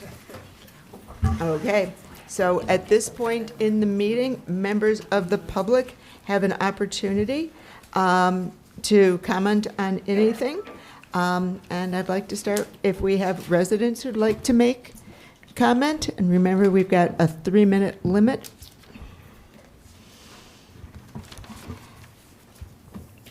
We do have a resident waiting to make a comment, sir. Oh, is it, yeah, but just relax. All you have to do is ask. Sir, the request is just that residents go first. Can you back up? Can you please just give me a little distance? Just relax. Lead or leave? What I need to say is, you can ask and I'll honor your request. Would you not- please allow the resident to make her comment first? I always let residents go first. Thank you, So sir. you ask. It's not enforceable. That's the whole point. Thank you. I always let them. Tracy Just for Keegan. the record, that is the councilwoman's request that residents be offered the opportunity to go first and then other members of the public. Thank you. Thank you. Tracy Keegan. I've been a resident of Summit since 1994. Excuse me, I moved to Summit first in 1994. I've been back and forth. The Round 4 plan resulted in the most serious challenge Summit has faced in decades, one that will shape our town for generations. And for the last 2 years, council was controlled by Republicans who put Summit at risk. So to Mayor Fagan and the Republican majority from last year, this outcome did not happen to you. It is happening to us because of your decisions. You often say that you're just volunteers, as though that excuses your accountability. If you trusted the lawyers without question, why? And if you believe they were giving you bad advice, why didn't you fire them? There are over 500 municipalities in New Jersey. Many are run by volunteer councils. Many are run by Republicans. And yet only 16 towns had their immunity challenged in the way we did. Even my beloved hometown of New Providence, Republican-controlled for decades until last year, where we elected one Democrat, managed to comply without being sued. You now blame Democrats in Trenton, but Mount Laurel has been settled law since the 1970s and is cemented in the New Jersey Constitution. Disagreeing with the law does not excuse ignoring it. You had years to plan. Instead, 3 of you went to Trenton and made outrageous statements that made national news. For 2 years, you held the majority. You had inside information. You spoke with developers. You knew the risks. In June, you gambled on a plan so aggressive and flawed that Fair Share Housing dismantled it. an improper vacant land analysis, double counted units, ineligible credits, basic math errors. By December, you reversed course and abandoned the vacant land analysis you relied on months earlier. And now we're looking at several hundred new units. You removed the residency preference for our housing authority, pushing aside Summit families and seniors who have waited their turn. You are using the Affordable Housing Trust Fund to pay for renovations that could cost many times more, while hurting the very families that we should be protecting. We know you guys know how to raise money. You raised $1 million for Tatlock overnight. But instead, you traded the Summit residency requirement for $1 million from Russo, which won't anywhere near cover the cost, $175 per unit. $1 million divided by $175,000, what does that get you? We all remember what you said while you were still in the majority, that you worked hard, that the community would be pleased, that you protected Summit from irresponsible growth, that builders' remedy warnings were fear-mongering. Those all turned out to be empty promises. So don't hide behind lawyers, don't blame Trenton, don't blame your Democratic colleagues who were either in the minority or not even elected when you created this mess. If this was the best you could do, it's malpractice, and Summit deserved better. Thank you. Any other residents? Yeah. Oh. It's quite painful this time of night. Carol Pactang, Summit, 234 Summit Avenue. Oh, sorry. By the way, I will be reaching out to the city clerk because I think there's I have a invisible. Speak into the microphone. Oh, sorry. I have an invisible disability of long COVID and staying this late, standing to speak, and the lighting in here is quite difficult to deal with. So I came to thank those folks here that came to our vigil at St. John's Church the other week, including President Claire Toth, Michelle Camenson, Jackie Saracina, and also Assemblymember Vinnie Carney also came to our vigil. Past council members, including Marjorie Fox, Greg Vartan, Andy Miniger, and Susan Harrison also were in attendance. I highlight these past and current elected officials because I think it's very important that our community see that our elected folks are coming to support them because our residents are scared. I heard some quite alarming stories in addition to those that I've already heard of Summit residents being taken advantage of, intimidated, and harassed by both ICE and also by lawyers that are coming to say they're helping residents deal with immigration issues, yet being taken advantage of financially in these situations. I really urge, we're going to have some upcoming other events that are focused on action-oriented events and events to make our community feel safe. And I really urge all of you to try to be in attendance and really am inviting you to come, especially Mayor Fagan. I think I would really love to see some sort of statement made by you because our community members are very scared, and legitimately so. And this is not political. This is about taking care of our community. This is about addressing the needs of our community. This is about protecting our community, again, which is all the things that you all are elected to do for our community members. And so, we are going to be planning multiple events that are focused on ways. I have had like 20 plus community members that have reached out to me personally, and that's just an N of one. Folks that have reached out to me of how do I help? How do I volunteer? How do I donate money to this effort? Because they are recognizing that our community is hurting. I would like to see that effort publicly being made by all of you in some way, shape, or form, because I think that really sends a message to our community that all of you are thinking of them in this time. That is very difficult for so many folks here in Summit that are being directly affected. And I think that would go a really long way towards our folks here in town feeling that you guys are addressing their needs. Thank you. Thank you, Dr. Pactang. Any other?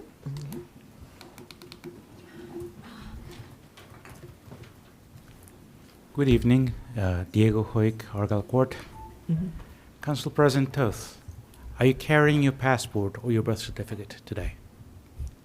How about you, Mayor Fagan? Councilman Boyer, are you carrying your passport or your birth certificate today? How about you, Chief Peters? Bob, Michelle, is anybody carrying any proof of citizenship today on their persons? You're all elected officials.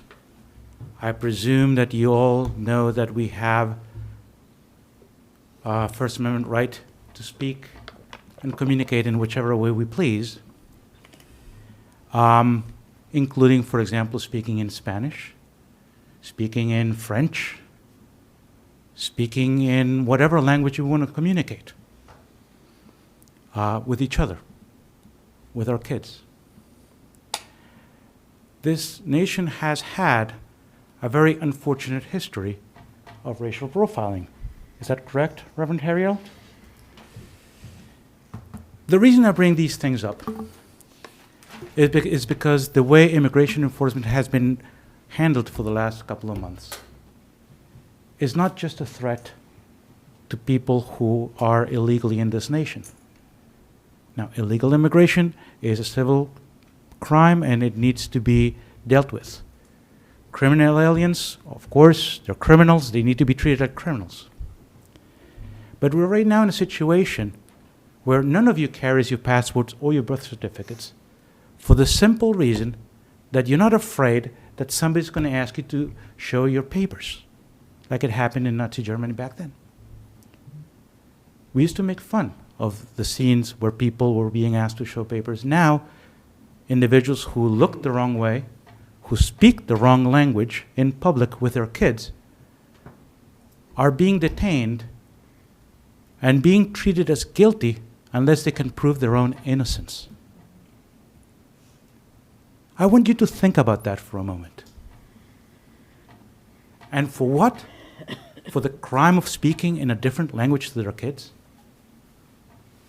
We've had Native Americans in the Western states being detained on suspicion of immigration violations. Think about that for a moment. We have many of you have last names that are definitely not Native American last names. Claire is an example, Bob is another one, Michelle. So what happens if, say, whoever was Mr. Pawlowski who came however many generations ago was actually... Thank you, Mr. I'm out of time, but think about that. Because we're actually having issues in the way citizens are being treated. Mr. Hoyt. Any other residents? Yeah. John Calabrese, Yale Street. I had something prepared to speak tonight. I'm glad nobody else is here. But I'm really hoping that this statement fosters more communication about what's going on in East Summit right now. So I'm here tonight to voice some concerns about the proposed low-income and/or veterans housing project at the former farm located at the end of Shumpike Road in East Summit. As with many people who spoke here tonight and at the last council meeting, my family has lived in East Summit for generations. My grandparents immigrated here from Italy during World War II and settled on Orchard Street. My father and I were both born and raised on Orchard Street. Our kids were born and raised on Orchard and Yale Streets, all a few blocks from the proposed project. To say I have a vested interest in East Summit is an understatement. East Summit has a certain fabric to it. The houses have a look to them, some from the early 1900s, some from the 50s, 70s, and 80s. All 1- or 2-story houses with decent setbacks and backyards. This is what should be built on the former farm lot. Modest houses to match the fabric of the area, maintaining the same lot coverages, setbacks, and building heights as the rest of the Ivy area houses. Please do not shoehorn a huge multi-story monstrosity into our lovely community just to satisfy a state requirement so a developer can get top dollar across town. I do not mind low-income or veterans housing as long as it blends seamlessly into our neighborhood. I do think it's a little tone-deaf that veterans housing be put within earshot of a gun range that is operated spring, summer, and fall. Please keep our community involved and updated as you can and before any permanent decisions are made. And while I'm discussing projects in East Summit, I would like to ask about the status of Bryant's Pond dredging project. Is it complete? What was the scope of the work? At the moment, it looks awful and half completed.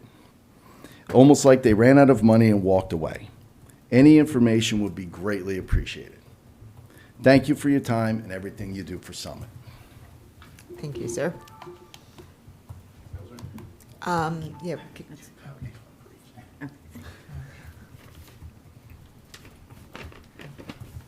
Other residents? Other members of the public?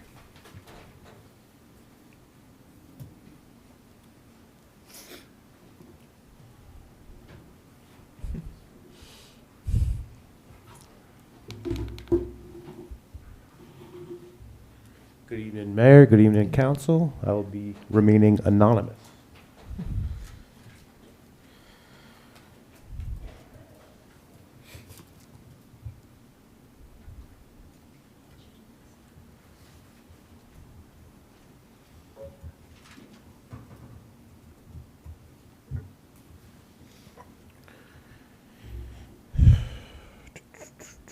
All right, so one thing I want to mention, only 3 minutes, so I'll tackle one issue. So one issue I want to mention is the Supreme Court in 2024, I believe it was, Lindkey versus Freed was a case that says the social media platforms, when you represent yourself in your official capacity, it's considered a public forum. Ratcliffe, O'Connor versus Garnier is companies with that. It's another case. So,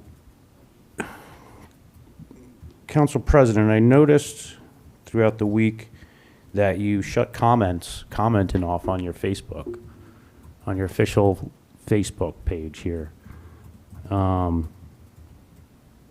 It's bad enough I'm getting Rosa Parks, getting the back of the bus. But I let residents go first anyway, so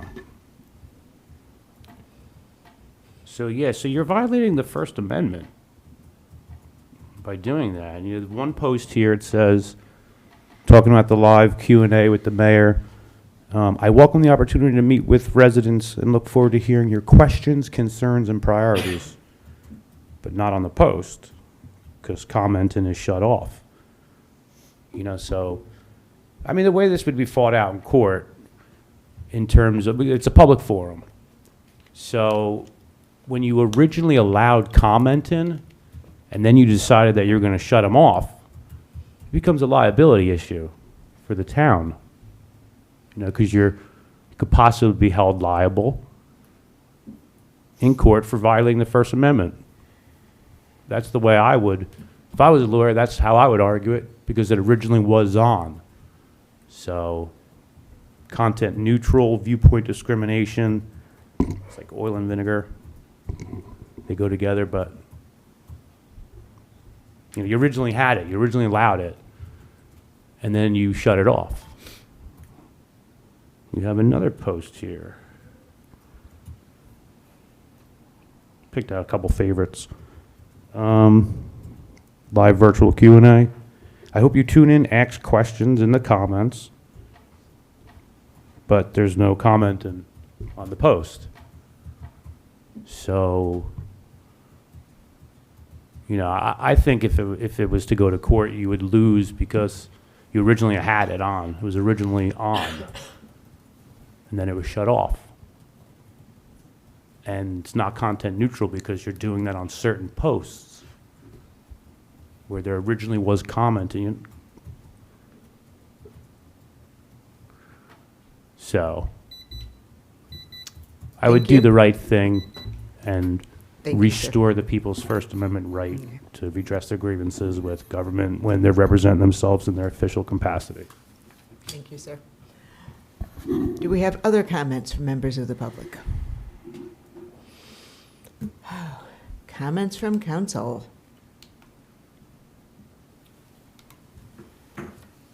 Seeing, oh, Mr. Pulowski. Sorry. Okay, affordable housing, I have a few comments. So I see there's a bunch of folks back from the Ivy League again tonight. At the last meeting, people from that neighborhood seemed pretty certain of two things. One, that the city was planning to build an apartment building, and two, that we were going to be voting on zoning at that meeting. Just want to say that neither one of those were ever true, and whoever provided that information was ignorant of the facts. And I'll just add that at least the reason that I pushed so hard to get that plot of land during our negotiations is to prevent a big apartment building from ever being built there, and not the opposite. Second, on affordable housing, just want everybody to know when we're talking about transparency that there's a difference between what happened in round 3 and what's happening now in round 4. People on social media have been very critical of the process and the lack of transparency that we've had with it, and rightly so. We as a council have been hamstrung with what we could say. Broad Street West, to contrast, was a voluntary project. Council took it upon itself to make something happen there, or to try to make something happen there. We were told things like we couldn't possibly satisfy our round 3 obligations unless we do Broad Street West. And after a changing of the guard, new council rolled up its sleeves and finished off round 3 with scattered sites around the city. And we even ended up with a surplus to help us in the future. Then there came new legislation. Trenton created a judicial process called the program. Confidentiality attached, and we couldn't share as much as we would have liked. This is not unique to Summit. The same calls for transparency can be heard across the state. Who's to blame? I'm sorry, Ms. Keegan. Trenton. And the affordable housing industrial complex.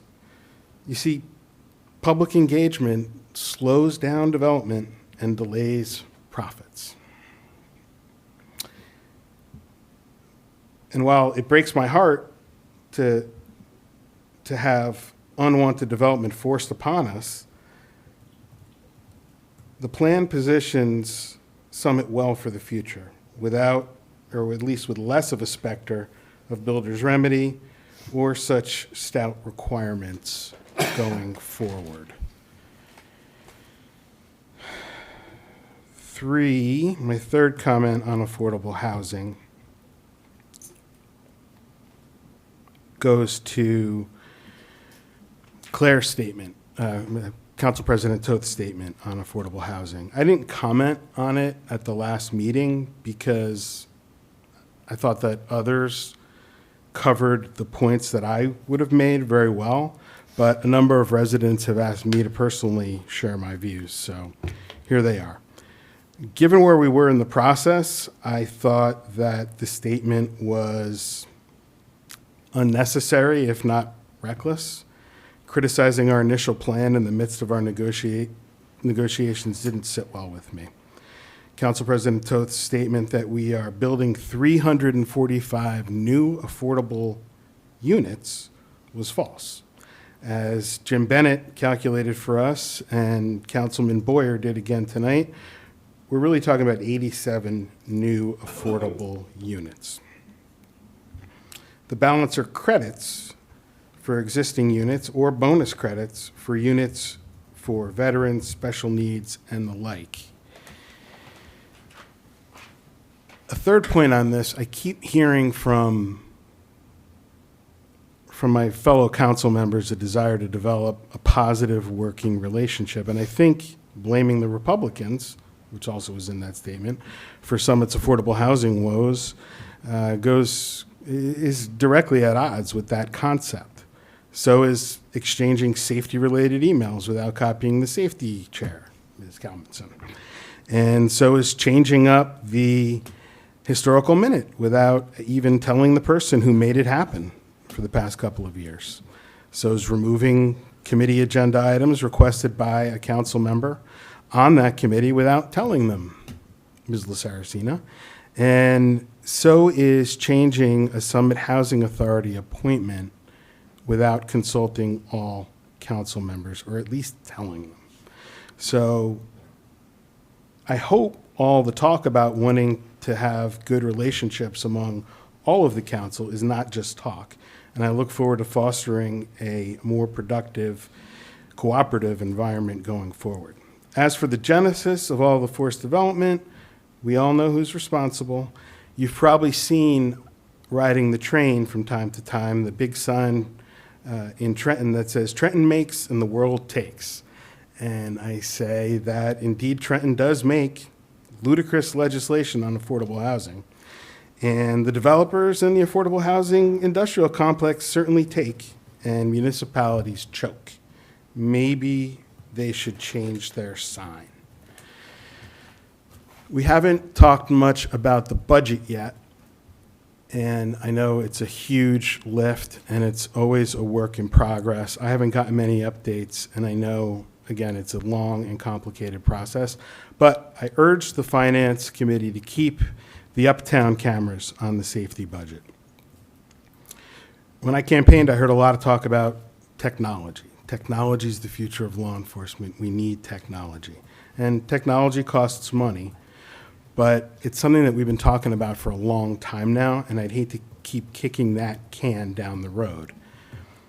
Strategically placed cameras uptown are an important piece of technology. Again, we've been planning them for some time.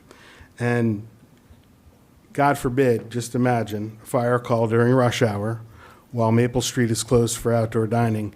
Don't we want our professionals to be able to identify the inevitable traffic jams before they leave the station?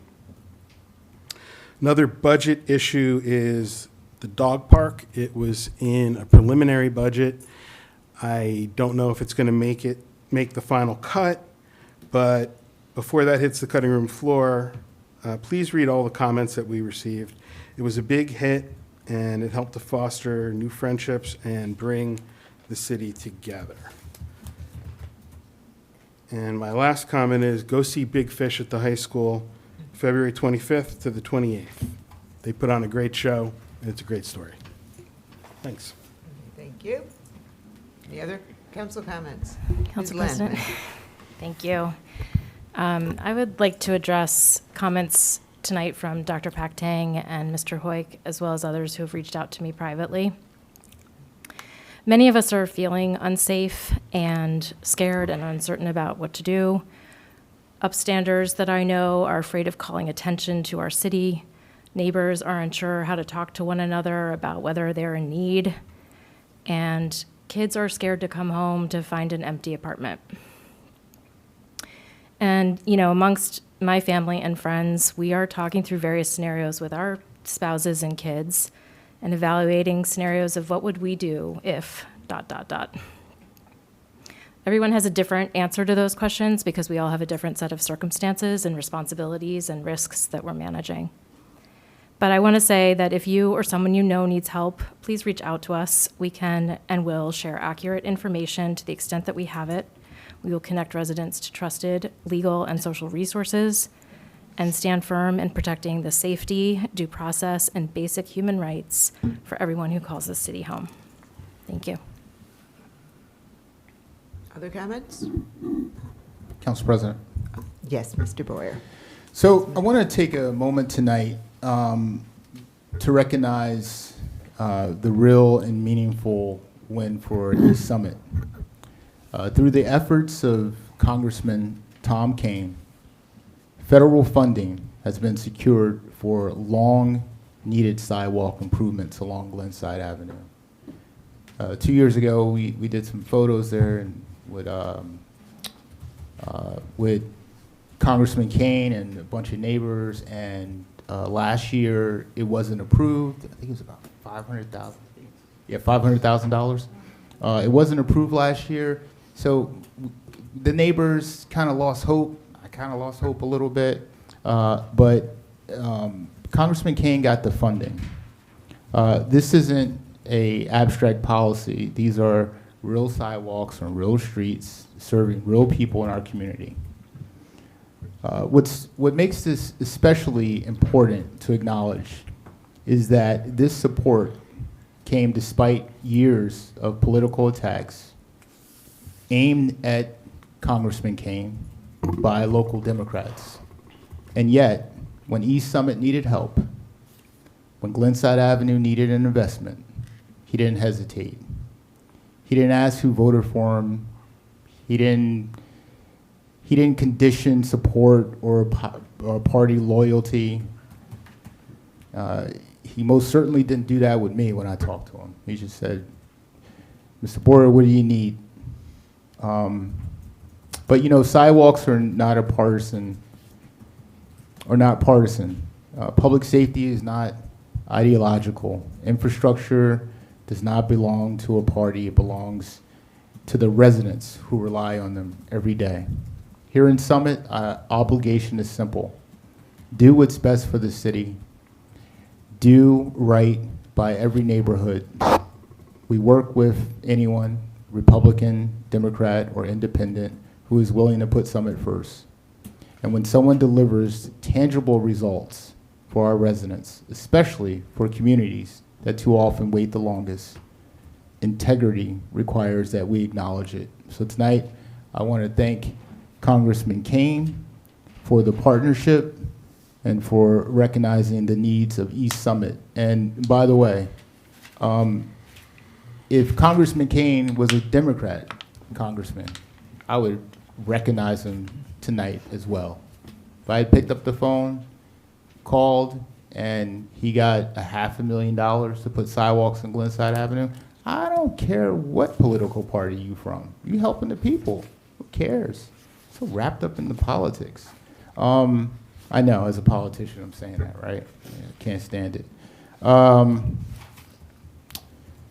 Summit Housing Authority, real quick, because people can get up here and just say all kind of nonsense. So there's 48 units or residents that we did not remove the residency requirement for in the senior building. Why? Because if you actually know Summit and know the people who live there, there is a transition that happens when you live on Glenwood or Weaver and you raise your children and they leave high school. The transition typically is you go to the senior building. We know that. I know that. So I'm not going to let that happen, right? So those 48 seniors who are looking to get into the senior building, that's intact, didn't touch it. Now, the family resident requirement for Glenwood and Weaver, I don't know one person that's ever seen the waiting list. Nobody's seen it. I don't even know if it exists. I asked for it, didn't get it. I know commissioners who asked for it, they didn't get it. I know people who've moved in to Glenwood and Weaver Street that's never lived in Summit before.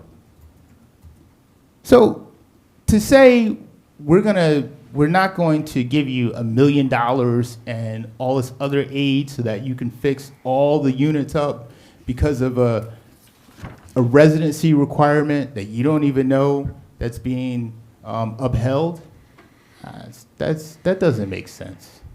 That doesn't make sense. I mean, listen, give credit where credit is due. All right? 195 units being rehabilitated. That's a big deal. We got to stop acting like it's not. That's a huge deal. If there's one thing that I did up here, I would be happy if this happens. That means that I did my job, hooked up the place where I came from. What better responsibility than someone being on council living in those areas to now on council to remember where you came from and make that a priority in your life. Bob talked about the cameras. I'm big on police and security. To not have cameras in a certain section of our town is irresponsible. If that's been taken out of the budget, that is ridiculous. The dog park, listen, all you have to do is look at all the surveys for the dog park. In Summit, in the summertime, there's not a lot of people around, right? That dog park had brought many people like happiness. Happiness. It was a meeting place. People would go there, they'd get coffee at the Village Green.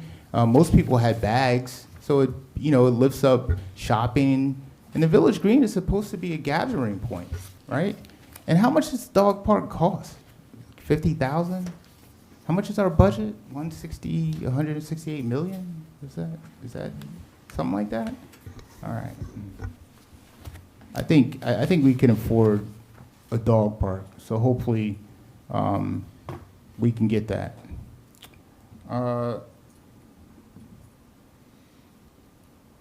So the whole, I hear gamble a lot. Like we've been gambling with the fair share housing. Just want to tell the public that people can get up here and they could say like whatever they want.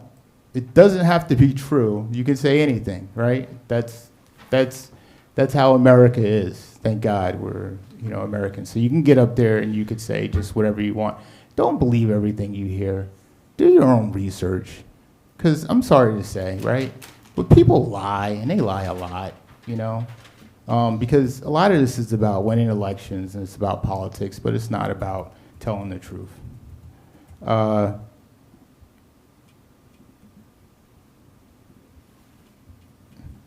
It is Black History Month, and I did have something written, but I'm not going to go through it all tonight because it's 11:12. But I will say that I want to give people a different perspective about how others think, especially Black folks. There is a professor, economist, Glenn Loury. Last name is spelled Loury. First name is Glenn. He was born in Chicago, 1948. He was the first indigenous Black American to be a professor at Harvard University. He's an economist. He has a YouTube channel. He brings a really different way of thinking, but it's very open dialogue. Some of his quotes: dignity is not negotiable. Judge policies by results, not by rhetoric. I like that one the best. And we can argue without hating. That's a second runner-up. I probably have a lot more to say, but since it's late, thank you, Council President. Thank you, and I'm sure you'd want a larger audience. Do we have other council comments? Ms. Saracena. Thank you, Council President. I will put myself back on the clock here.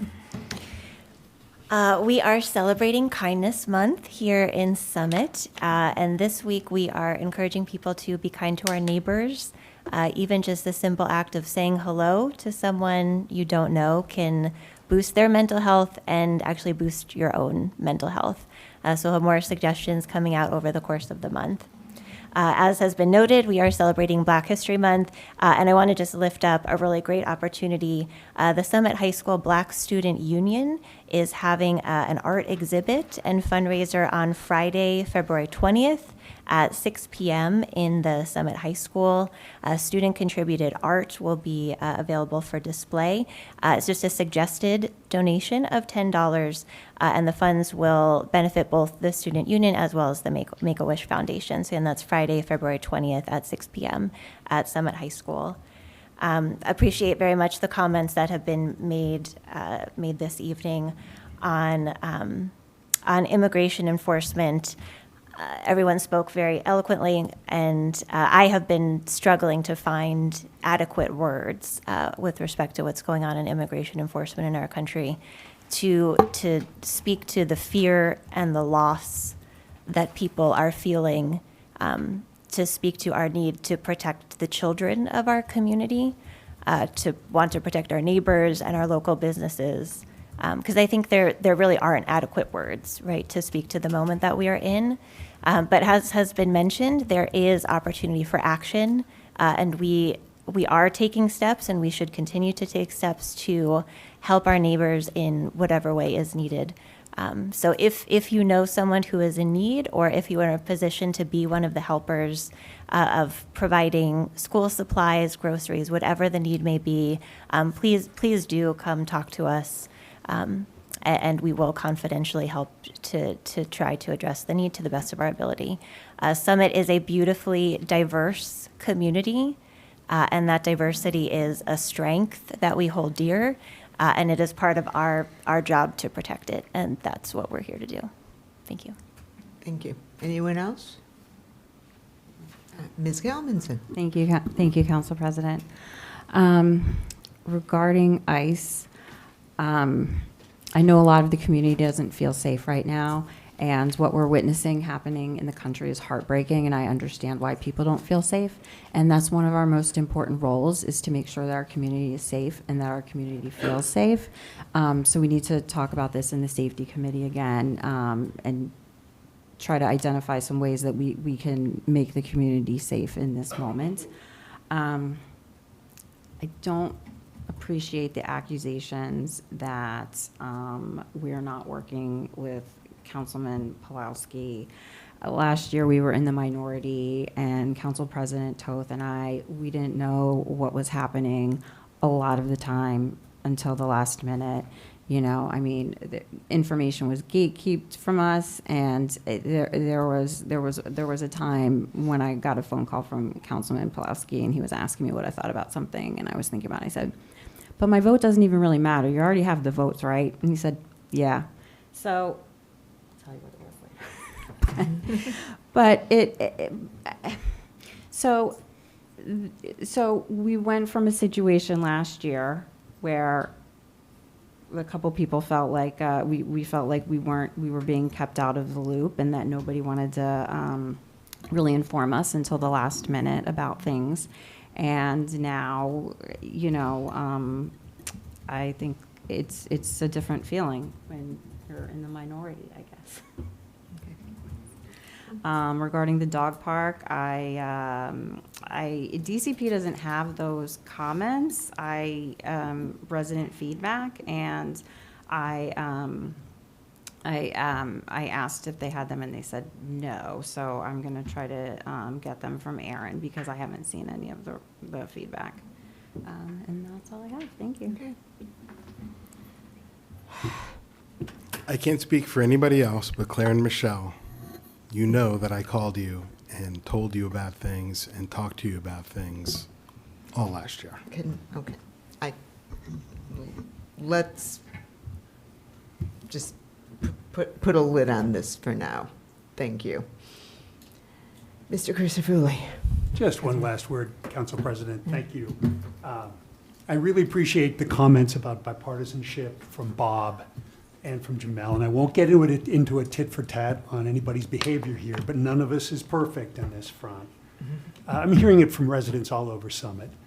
I agree that we should respect each other, and we should stop making up lies that get repeated and amplified and repeated again and again and again, even from the campaign on social media.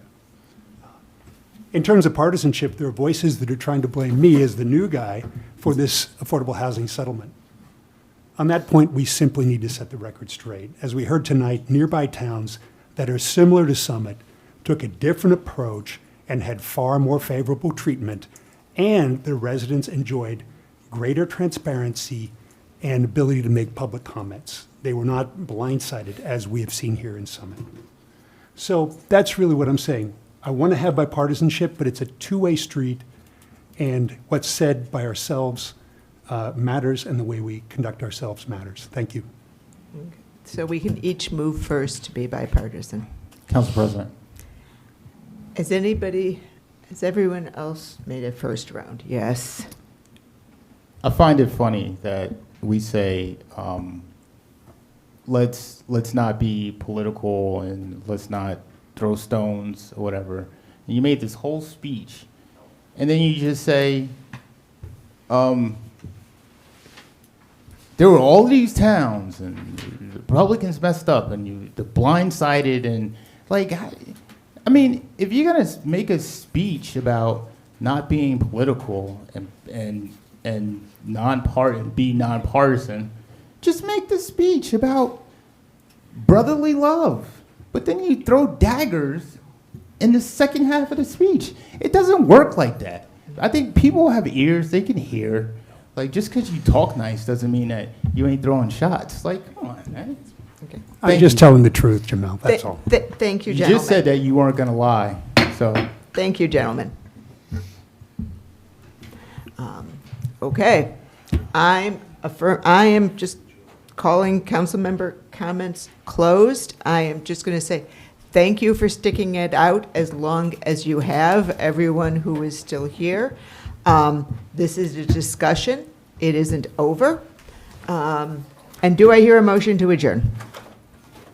So moved. Second? Second. In favor? Aye. Opposed? Good night.